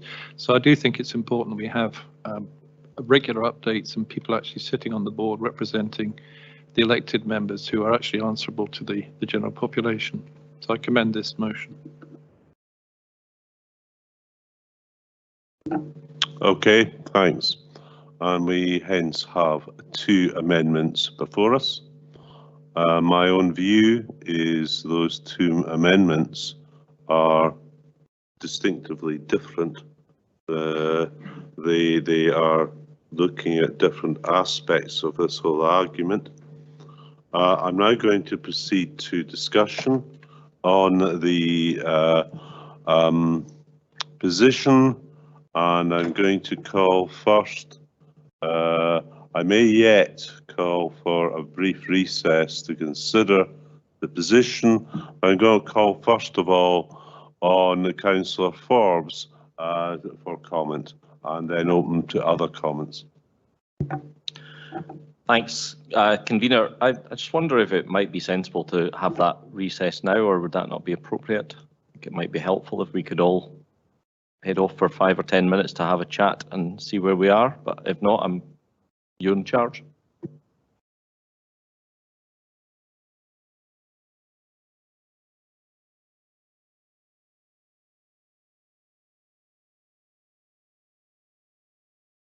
Well, I know this is so important, so I'm going to suggest we reconvene at 5:30. Okay, right, and we can discuss this. And it is 2 amendments, quite distinctive, and how we want to proceed. Okay. And Convener, I still have a comment when it's appropriate. Thank you. But you're going to make that when we reconvene.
What I deem is that the two amendments are different, they are separate, and we should consider each on their own merits. I don't think there's any possibility in actual fact of integrating them. So I think we take, if it comes to a vote, which I think it will, we take two separate votes. So the motion against Amendment A, and then against Colin Stewart's Amendment B. Right, we're going to move to comment, 5 minutes max, and I actually do from earlier on have Councillor Forbes, and then it's Councillor Barrett, and then Councillor Parrott I have. Yeah. Thanks, Convener. I'm not comfortable at all with Councillor Bailey's amendment. I can't support that. I have some degree of sympathy with Councillor Stewart's amendment about having some elected members on the project board, but I think on reflection, it would be a very technical and very complex thing, and I like the idea of updates to whichever committee we decide upon. So I think that's my view at the moment. I want to thank Councillor Rebeck for listing all the good things in this report. He omitted to mention, of course, that these were brought in by the previous Conservative administration, but I'm sure it was just an oversight on his part. I'm sure the words were forming at the back of his mouth and he just forgot to spit them out. And Convener, I say this genuinely, I take absolutely no pleasure in seeing the discomfort on the Leader of the Council's face when the Provost, who was voted in by your administration, is not only voting against the administration but is supporting an amendment. I find that quite extraordinary. I suspect it's never happened again. And I do have some degree of sympathy with Councillor Ling over that. That's me, thank you. Okay.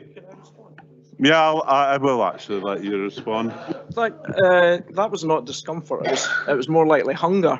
And I have no problem with anybody taking voting in the way they believe. That's what you come in here to do.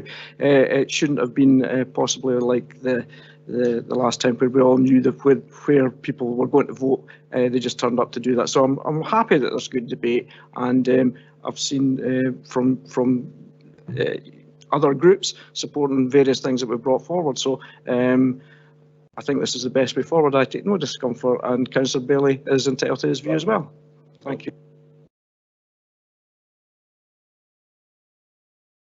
I'm going to come to Councillor Barrett in just a minute. In just fairness, I think Provost McDade wants to make a comment. I'm sorry, Convener. Provost McDade has got the opportunity to come back and summon up the debate. He doesn't need to get in yet again. Okay, right. Okay, then we'll go to Councillor Barrett. Right. Okay, Councillor Barrett.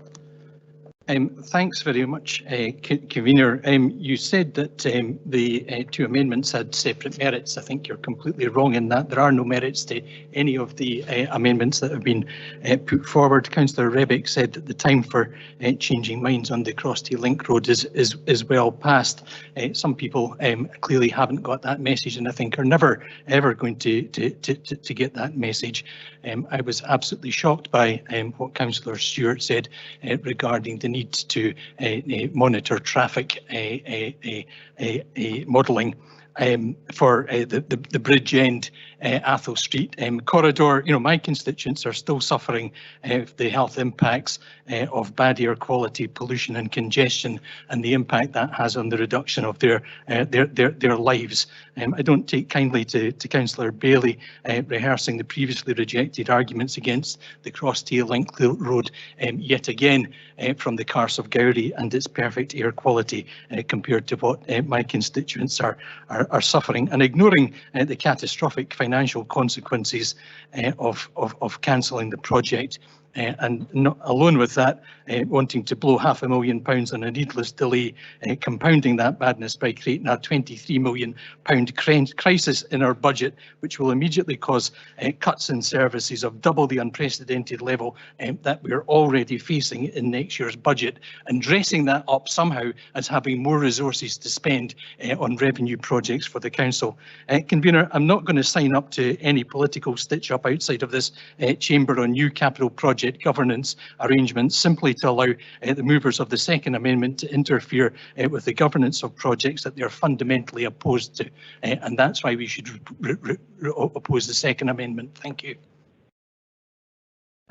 Thank you, Councillor Barrett. And incidentally, I think you've slightly misinterpreted my comments. I probably should have said the separate merits and demerits of each amendment, but they are distinctive, and I think that's fairly clear. Right, I'm now going to move on to Councillor Barrett, who has a point of clarification, and then to Councillor Rebick.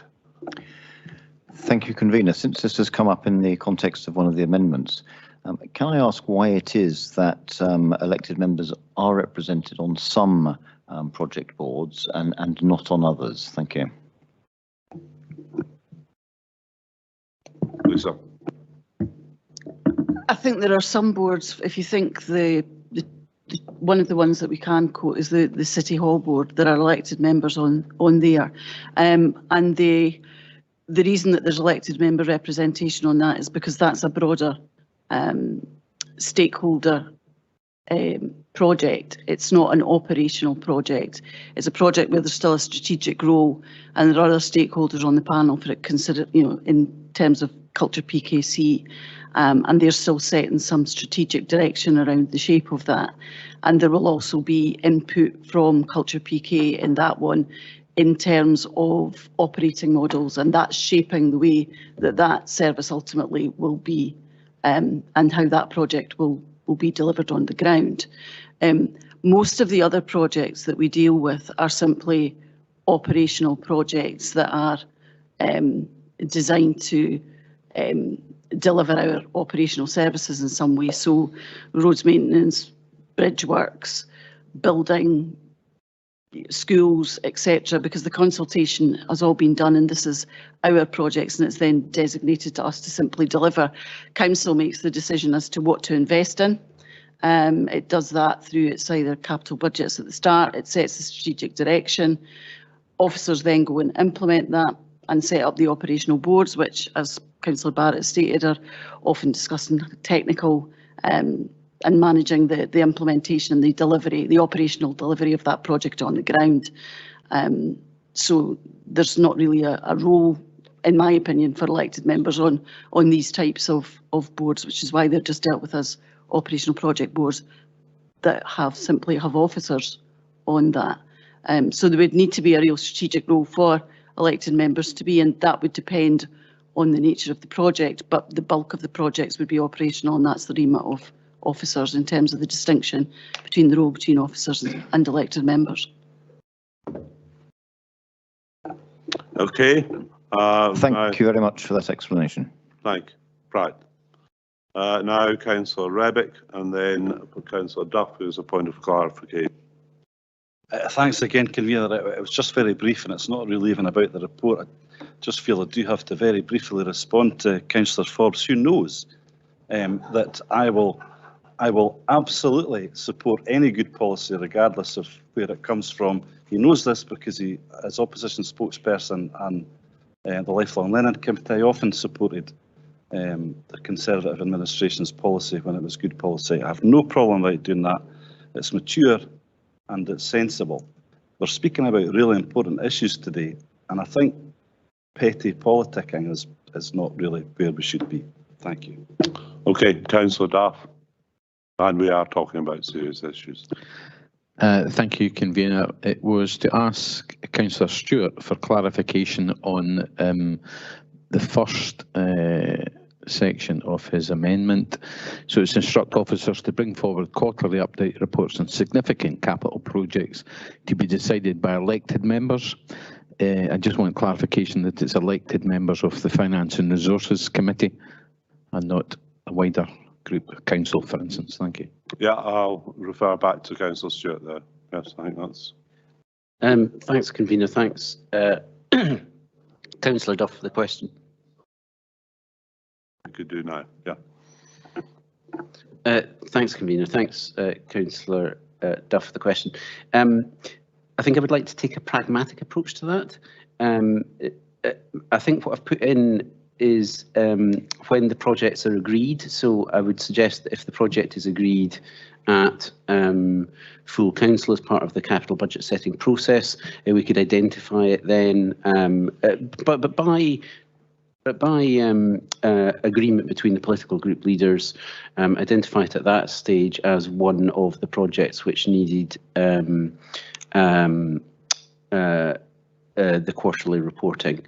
By the time it gets to a point where Finance and Resources Committee would be considering projects in a capital update report, it might be retrospectively that you would have wanted to have introduced the quarterly reporting before then, or that yeah, I'll leave it at that. I think if we do it by agreement at the time that the projects are agreed, wherever that agreement happens. Do we have any further comments? Oh yes, right. I'm sorry, it hadn't come up on my screen, but can I, before I turn to Councillor Lane, could I, Thomas Glenn?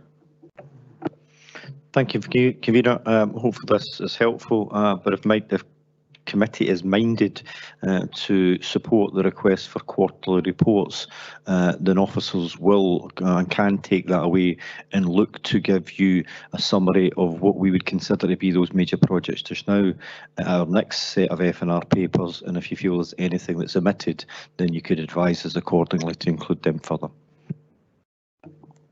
Okay, I'm now going to move to Councillor Lane. Thank you, Convener.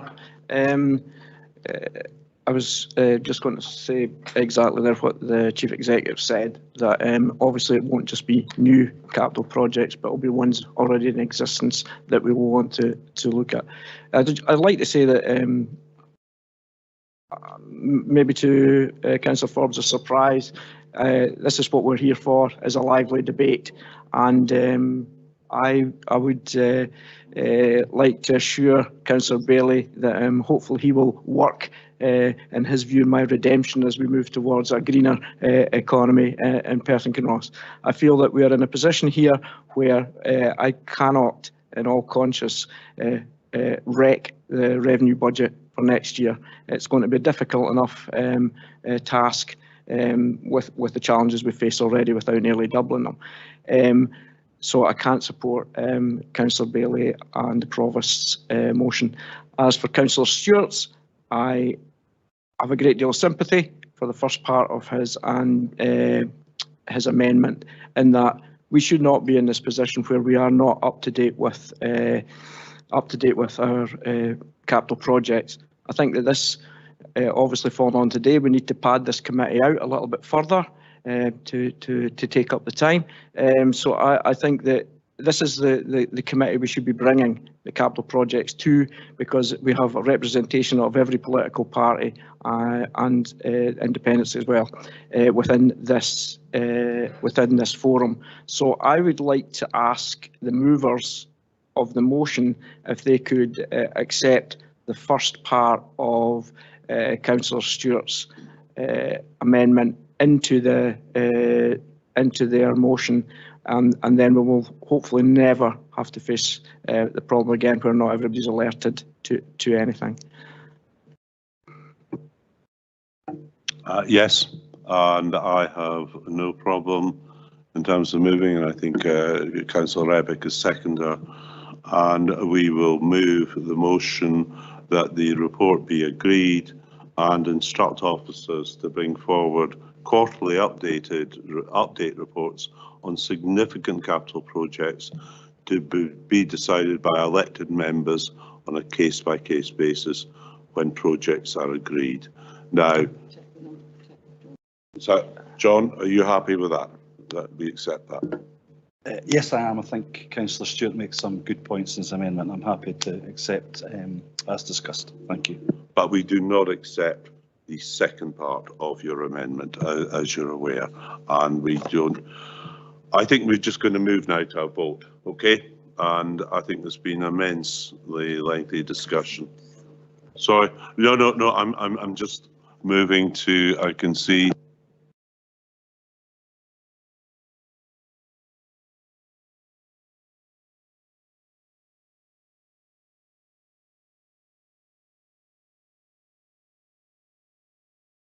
Yeah. Thank you, Convener.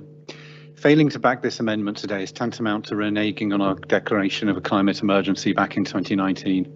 And the icing on the cake here is that this 32.5 million is actually coming from the additional borrowing headroom we created in February of this year, partly for, wait for it, tackling the climate emergency. We need a rethink, and this juncture is the last point at which we can change. As Nicola Sturgeon said herself last weekend, there's a moral obligation on all of us to tackle climate change. Why not therefore ask government if we can spend their 40 million contribution on putting things right? They'd end up 15 million better off and we'd have no hole in our budget. This is a political choice, not an inevitability. That's why I keep banging on about it, colleagues. Nobody who votes for this motion today will ever be taken seriously on the topic of climate change. Thank you. Thank you. We could proceed to vote now on that Amendment A, but I think the sequence of events, we move to summing up by Councillor Stewart on what I will deem to be Amendment B with its two parts, and we've indicated already that we will accept the first part of Amendment B. Councillor Stewart. Thanks, Convener. I'll maybe use, I'll be very brief in summing up, but I'll maybe use the opportunity just to reply to Councillor Barrett's point. I haven't always been implacably opposed to the Cross Tay Link Road, but the situation and the facts have changed. The cost has changed massively, and I have changed my mind.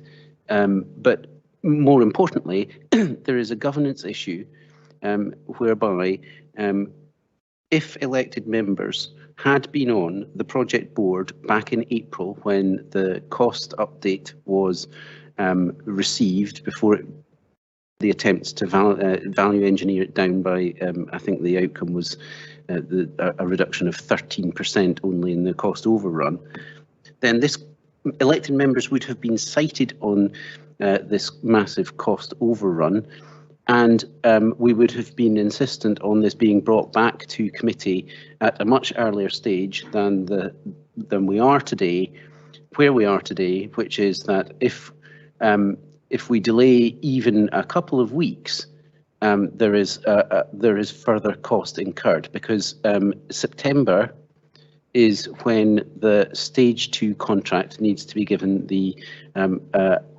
approval to proceed. We've had 7 days in September to consider this paper, but the cost overrun has been known about for months, if not a year. And that's the situation which the totality of my amendment seeks to address. I'm grateful to the mover and seconder of the motion for incorporating the quarterly reporting. I think that's the very minimum that elected members should be asking for, but I'm going to proceed with part 2 of the amendment as well, which is to request elected member representation on project boards for significant capital projects. And I commend that amendment to the committee. Thank you. Right, I think that will suffice. I think we've had extensive debate, discussion. I think we move to a vote, and I propose that, the motion is on the part of myself and seconder is, as I explained, that this committee agrees the Treasury monitoring report and then instructs officers to bring forward quarterly update reports and so on, and the whole of that first section of Amendment B.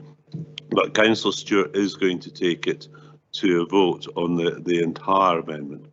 So we're going to do a roll call vote on Amendment A from Bailey Alistair Bailey, seconded by Provost McDade.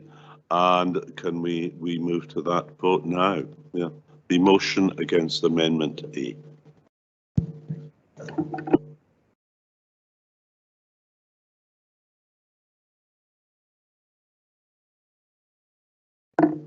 There we go. Okay, Thank you. So the motion and amendments have been summarised by the convener, Councillor Donaldson. So members, when I call out your name, could you please let me know if you are voting for the motion or Amendment A? Bailey.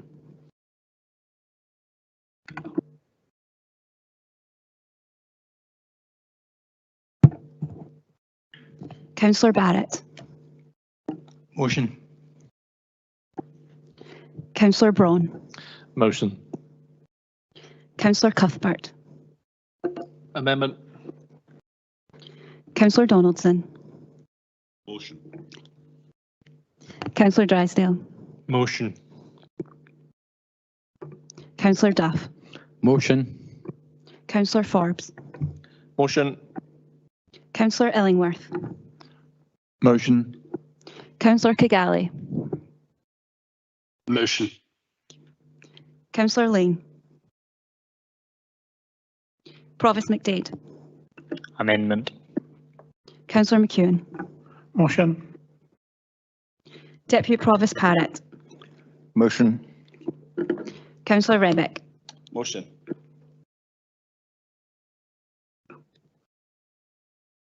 And Councillor Stewart. Amendment. Thank you. So we have 11 votes for the motion and 4 for the amendment. So now we'll do the motion against Amendment B.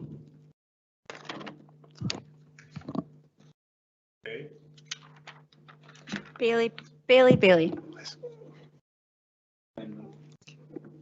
Amendment. There we go. Got it. Councillor Barrett. Motion. Councillor Braun. Motion. Councillor Cuthbert.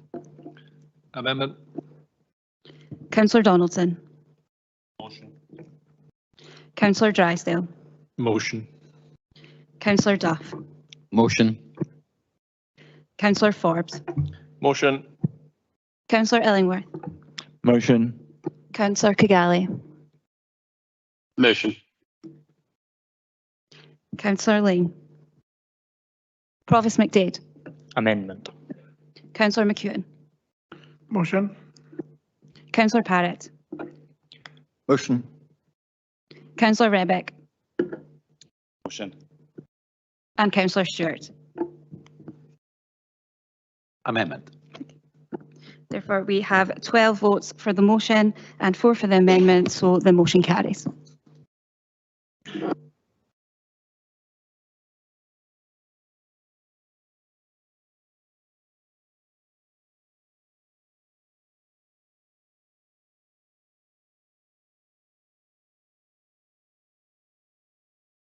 I would still like to persevere. I'm conscious of time, to persevere and conclude the business tonight. My view is it may not necessarily take an inordinate amount of time, and I won't on this occasion ask any questions on Treasury matters, which is a bit unusual on my part, but I'd like our Head of Finance, Stuart McKenzie, to present the report on Treasury activity and compliance for the first quarter of the current financial year. Stuart, and you're also going to make some comments with some updates, to the current position. Thank you, convener. I'm just pausing to reflect on your commitment not to ask any questions. So, it would be. Thank you, Councillor McEwen. You've been spotted already. This report advises the Committee of Treasury activity undertaken during the first quarter of the current financial year up to 30th of June. There were back-to-back increases in the base rate in May and June in response to rising inflation, and again subsequently in August and possibly next week as well. Public Works loans board rates in turn increased across all borrowing periods, with movements shown in Appendix 1. Treasury activity during the quarter is summarised in Section 4 and Appendix 2 to the report. There was no new long-term borrowing undertaken, but one maturing PWLB loan of £5 million was repaid, reducing the Council's total long-term debt to £606.3 million at the end of June. Investments undertaken during the quarter will generate income of just under £1.1 million. And although less funds were available to invest, due to higher investment returns, a similar level of income will be achieved from investments in the quarter ended June as in the previous quarter, and the Council's total investments at the end of June stood at approximately £247 million. The report proposes 2 amendments to existing policy. The Council holds funds on behalf of associated bodies such as Tactan, Culture, Perth and Kinross, together with payments from third parties in relation to planning conditions. These deposits are described as being temporarily loaned to the Council. The Council's temporary loans policy has not been reviewed in some time, and Section 8 of the report proposes to update the levels of interest paid, with the rate increasing dependent on the amount being held by the Council. As outlined in Section 9, it is also proposed to extend the operation of the existing Empty Homes Loans Fund. The fund provides secured interest-free loans to empty property owners on condition that they refurbish their property for let or sale as affordable housing to standards agreed with the Council. Through recycling monies already repaid, the amount and remaining available to lend out under the scheme can be increased from £20,000 to £135,000, while still operating within the parameters of the original Scottish Government funding. There were no breaches in compliance with Treasury and investment policy, and all prudential indicators remain within approved limits. Happy to take questions, Convener. I can see one question from Councillor Parrott. Thank you. Thank you very much, Convener. Such is my amateurism at this compared with your good self that I'm not even sure whether I'm asking this from the right paper or whether it's relevant to paper 8, but I'll crack on, and if you need to have harsh words with me later, you must. I'm aware that we borrowed from the Public Works Loan Board a substantial sum of money, I think it was 90 million in autumn 2021, against future requirements, and we locked in that borrowing at a very cheap rate compared with where the Public Works Loan Board is now, and so that's entirely to our benefit. Can I ask just now, I know we're lending some of that money to others on a short-term basis. Can I ask what net benefit that is providing to us at the moment? Thank you. Steward. Thank you, Convener. Thank you, Councillor Parrott, for your question. We're not showing a net figure in the report. What we are showing is a figure for the investment activity, the income generated off the investment activity during the quarter. So what we mean by that is if Treasury officers or the delegated authority invest £1 million in bank deposits, we calculate the full year effect of that investment during the quarter. So £1 million is invested during the quarter. We calculate the whole amount for the entire year period because we're constantly investing and reinvesting money. The figure for that investment income is £1,057,115, and that's fairly certain because it's fixed terms, it's fixed rate deposits, so we know what we're going to get back for the money. In terms of netting that off against the cost of borrowing, I don't have that figure to hand. I can source that figure for you. I think, though, just to give elected members a sense of the advantage at borrowing at lower rates, we borrowed £90 million, as you see it, just under 1.5% on average over 50 years. The comparative rates, if you can bear with me for a second while I find the figures, the comparative rates for that money today is 3.93%. So the value of that difference is around about a couple of £1 million per annum. It's significant.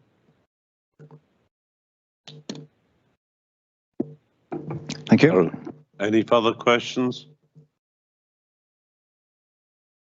Okay, there being none, I'm now going to move the report.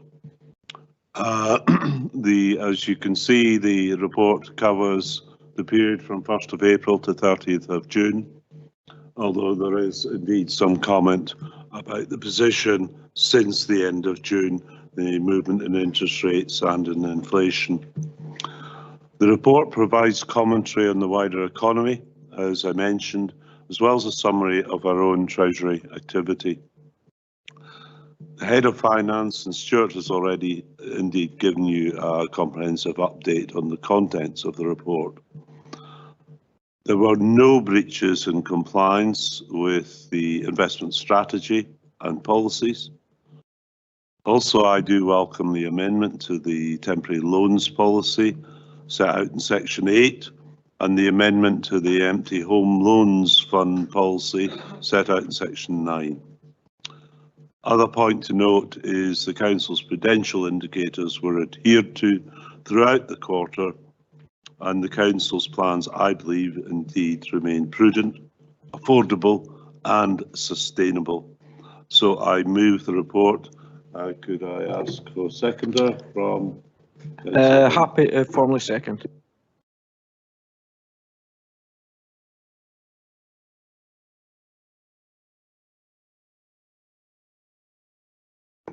Right, we now move on to the annual Treasury report. And again, can I ask Stuart Mackenzie to present this and put forward? Thank you, Stuart. Thank you, Convener, and I'm very conscious that I'm the third item between yourselves and dinner or tea, depending on how you like to refer to it. This report provides a summary of the Council's Treasury and investment activity during the last financial year, 2021-22, and is submitted for noting in accordance with the Code of Practice. The information contained within the report has already largely been presented to the committee through the quarterly Treasury reports. There is a lot of detail, so I'll focus on the most significant points, and effectively what we're doing in this report is comparing the information and the assumptions presented to Council in setting the Treasury and investment strategy and what subsequently happened. So set out in sections 4.4 and 5 of the report, the forecast for 2021-22 was of a steady return to economic growth following the pandemic, accompanied by some inflationary pressure. And as members will appreciate, actual events are more volatile, with inflation increasing rapidly from the end of 2021 and now compounded by the conflict in Ukraine. As outlined in Section 6, having previously undertaken significant borrowing in 2019, the Council had no requirement for new borrowing to finance the approved capital programme in 2021-22. The level and profile of the Council's planned capital expenditure does, however, require the Council to effectively double its level of borrowing over the next 6 years, as summarised in Section 7 of the report. That's an important statistic to bear in mind. Considering this borrowing requirement, when PWLB rates fell to historic lows in December 2021, a further £90 million of long-term borrowing was secured at an average interest rate below 1.5%. And this was estimated to generate over £700,000 of savings per annum against the forecast rates at that time within our financial modelling, but obviously rates have increased, so the savings will move accordingly. In addition to new borrowing, £12.5 million of existing PWLB loans were repaid last year, so we continue to repay debt, giving a net increase in the Council's borrowing of £77.5 million in 2021-22. The Council invests temporary surplus funds with approved counterparties, mainly highly rated UK and overseas banks, as well as other local authorities. Section 8 summarises investment activity last year.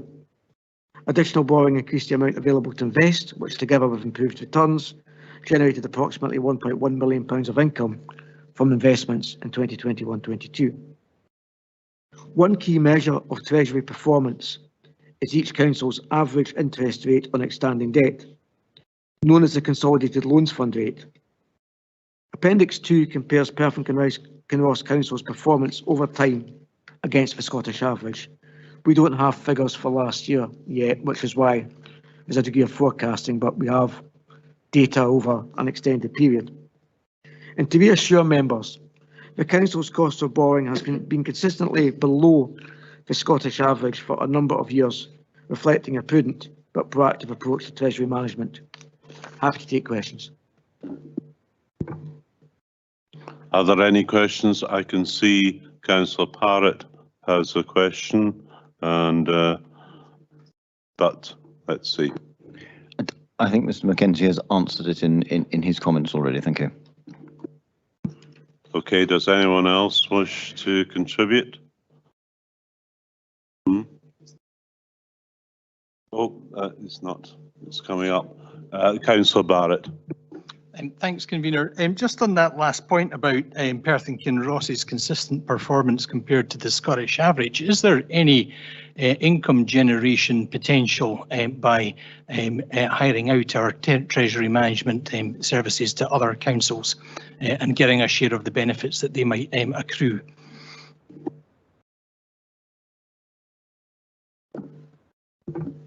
Thank you, Councillor Barrett. I'm going to phrase my response carefully. I did once flippantly make that comment to some colleagues who did not perhaps take it so well.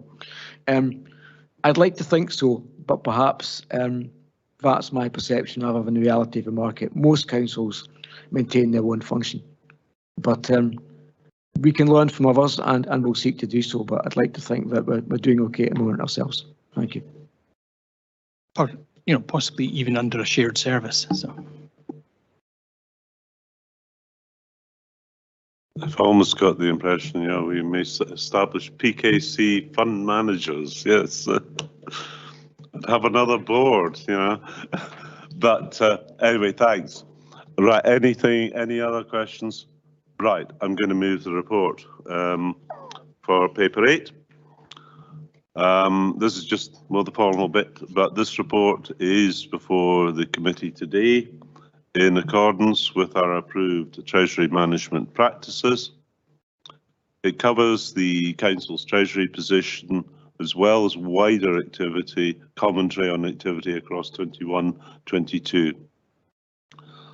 I'm pleased to note there were no breaches of compliance with the Council's approved borrowing and investment policy and strategy in 21-22, and indeed that's been the case for many years indeed.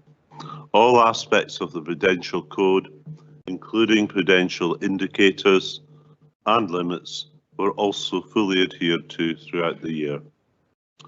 I also welcome that the Council's Consolidated Loans Fund rate for 21-22 remained broadly unchanged, and that because of the Treasury activities during 21-22, the Consolidated Loans Fund rate in future years is projected to reduce significantly, delivering further revenue support, savings. I'd like very much, again, to thank the finance team and to move the report. Can I have a seconder? Thanks, thanks, Convener. I know I want to be brief, but I do feel that on behalf of everybody here, I'd like to thank the finance team for the job that they're doing here at Perth and Kinross, and Stewart can take it back to his other colleagues. And happy, because of time, happy to formally second.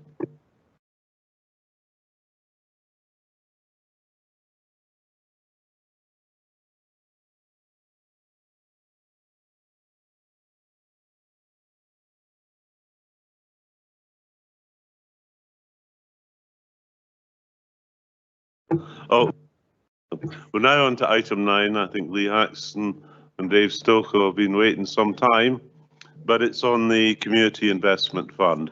So Dave, could you talk to this? I should point out this is a report that had the, would have gone to housing and social well-being with a change in the scheme of administration, although Finance and Resources will remain in charge of overall policy on community engagement and empowerment. But Lee, can you introduce speak to the report? Thank you. David Stoker. Okay, councillors, been a long afternoon, so I'll keep my introduction brief. The report sets out the proposals for the Community Investment Fund 22-23 and the changes to the administration of the Community Investment Fund. So you'll see from the report we are suggesting some changes to how award panels are established and set up, how community groups go about changing their projects if they've successfully had funding, introduction of a new monitoring system which is tiered, so it's proportionate to the amount of money awarded, and a proposal that ward panels are asked to consider extra weighting to new groups who are applying for the SIF funding for the first time. If committee approves the report, applications will be open Monday the 12th of September and close on Friday the 4th of November. Decisions will then be taken between then and the Christmas break, with funds being released in the new year. The report also provides details of the funding available and how it is divided across the wards. For 22-23, a little over £410,000 is available. Myself and Lee Haxton are available to answer any questions. I think there's first of all a question from Councillor Rebick, and then I think I'm right in saying a question brief as well from Councillor Braun. Councillor Rebick. Thanks, Convener, and apologies to particularly the non-city councillors here because it's a parochial question, and also it's maybe a slightly unfair one of David and Lee, who have been excellent in assisting over the last 3 or 4 years with Community Investment Fund, and I thank them both for that. I was slightly dubious about the merging of the 3 city wards pot, and I think, without wanting to sound like I'm blowing my own trumpet, I think my reservations were well founded given what happened last year, and Councillor Forbes is going to be impressed I'm bringing up Tories again. If it hadn't been for Councillor Hearn's excellent convenership, it might have been even worse actually, but I think personally I thought community engagement in the decision making was inhibited by the merging of the pots. I'm wondering if we approve this report, if that's set in stone, or is there any kind of discussion that we might be able to have subsequently? So maybe that's an unfair question, but that's the one it is anyway. No, that's fine. Thanks for the question. I mean, I think the first year we ran SIF, it was divided across the 3 ward panels. I think what we found was it was difficult for community groups to work out which ward they were in. Sometimes where they were based and where they were delivering projects was across wards. That made it quite tricky for them. It made it quite tricky for us and for ward panels. So in 1920, SPNR agreed to merge that, and I think with the support of the Action Partnership as well. I think perhaps the unintended consequence, which I know because I've sat on the panel a few times, is there's a lot of projects. You know, it's the biggest one, so there's a lot of applications to go through. It'd be quite difficult for ward panels to make decisions, and I guess, you know, we are looking for equity across the 3 wards. It's not set in stone. I think if committee wished to change that, that would not be a problem for us. We could administer it that way, but you know, there would be a little bit of extra work for community groups and for the community planning team as well. Thank you. Yeah, thanks, David. That's a good answer. Thank you. Councillor Brown. Thanks, Convener. A very quick question. The budget at the earlier part of this year put an extra 100,000 into the fund for energy problems for small groups. And on the table that you've shown us on 6.2, we've got total figures for each ward. And I'm just wondering, would it be easy for the ward panels if that was split into how much is for general applications and how much is for the energy application, and then they could, if they haven't got the applications for energy, they could obviously merge it, but it's a decision they can make. So at least they have an idea how much is allocated for energy applications. Yeah, thanks, Councillor Braun. My concern in approaching it that way would be potentially adding another layer of complication. The way we have approached it is to say that applications from groups who are experiencing an increase in their overheads as a result of cost of living would also be welcomed as one of the kind of criteria for the fund, as opposed to having a separate little bit of money just for energy costs. It would all be wrapped up into one, if that makes sense. Thanks, Convener. Any further questions? Councillor Steward. Sorry, thank you, Convener. I didn't follow the answer to that last question, Lee. I'm sorry. So the extra 100,000 was given for energy efficiency, or sorry, for increased costs associated with the cost of living crisis. So it could have been split 10 ways and made £10,000 specifically available just for that. Our suggestion is it's just wrapped up into the broader fund for the ward, so that if there is more money, if it happens that there's more groups needing that support, then the ward panel can make a decision on that basis in the round, as opposed to saying there's only 10k available for that particular amount of money. So they could spend 8,000 or they could spend 12,000, depending upon local circumstances. Okay, I've got it. Thanks. Any further questions? Okay, I'm going to move the report. To everyone, this is the 4th year of the Community Investment Fund. It's already supported during its existence about 300 community projects with 1.6 million of funding. CIF provides funding to community-led projects which tackle local issues and improve quality of life in communities across Perth and Kinross. The report sets out some proposed changes to governance, decision-making and performance monitoring, which we are asked to approve. We are also asked to note the timescales and funding for this round of funding. And obviously we need to get together ward panels reasonably soon. I want to conclude though, certainly to look at 7.2, the last paragraph in the report, and that this CIF is the last round in the current form, and Council will wish to consider proposals for its further evolution in the context of a future budget for 23-24, the forthcoming new Council corporate plan. But also there's going to be the transformation review, and that's scoping the whole issue of community engagement and empowerment.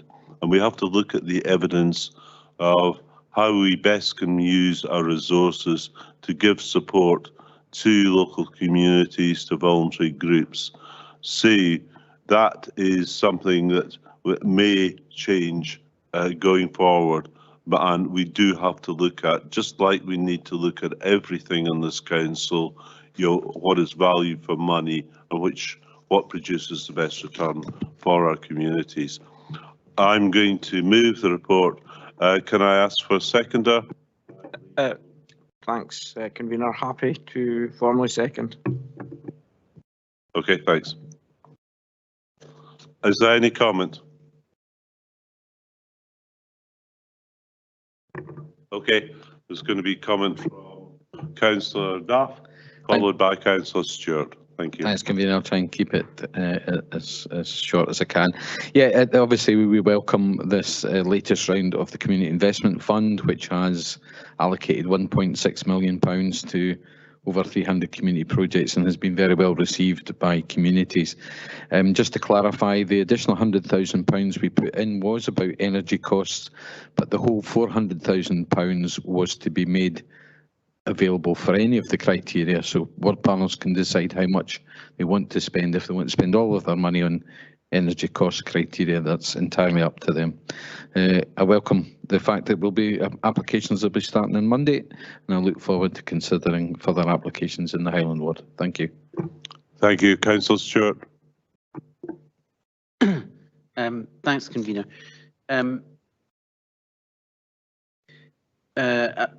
I welcome an update on the Community Investment Fund.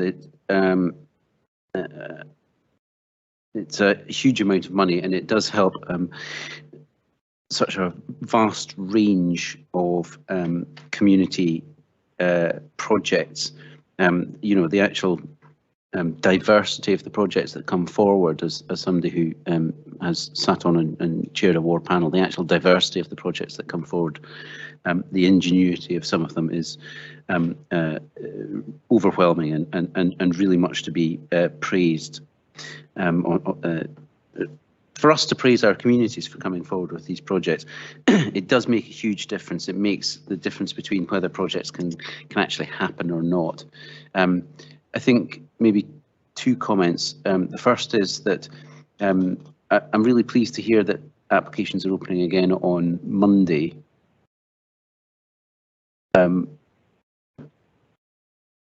That is the 12th of September, so that's but the money will not be paid out until the new year, so that's 3.5 months. That's quite a we have done quite a lot of work over the years to streamline the process of the Community Investment Fund, and this feels like quite an extended period of time. So when we consider the evolution of the fund in future years, I think we should consider, one of the things that we should consider is whether the fund could be done on a rolling basis rather than all at once at one point in the year, but whether also if we are going to do one round per year, then the timescales associated with that. The other thing is that the extra money that was put in to be made available to community groups for assistance with rising energy costs. It would be great, just as a note for officers, it would be great just to advertise the availability of that, because the Community Investment Fund criteria, a lot of community groups will be having made applications before, or certain people in the communities being familiar with the fund. They may be quite clear that previously we have not accepted sort of running cost applications. This obviously is an extenuating circumstance, but it is fundamentally a running cost. So it'd be just great to advertise the availability of this slightly different form of the fund this year. Thanks. Otherwise, I'm very happy to agree with the proposals in the paper, and look forward to more of those creative ideas coming forward and getting funded. Thank you. Any further comments? Right. Do we then agree the paper and approve of the changes made to governance, decision making, performance monitoring? Are we in agreement? Agreed. Right. Last item, agenda, you'll be all glad to know, is item 10, appointment of the members of the executive subcommittee. And we are asked to note the decision taken to appoint the following members of F&R to the subcommittee, those being Councillor Cuthbert, Councillor Barrett, Councillor Shires, Duff, Councillors Drysdale, Lang, and also myself. Are we all in agreement? And we know, anyway, we note it, yes. Right, that's us, done. Thank you, and thanks for being patient, but we got through it.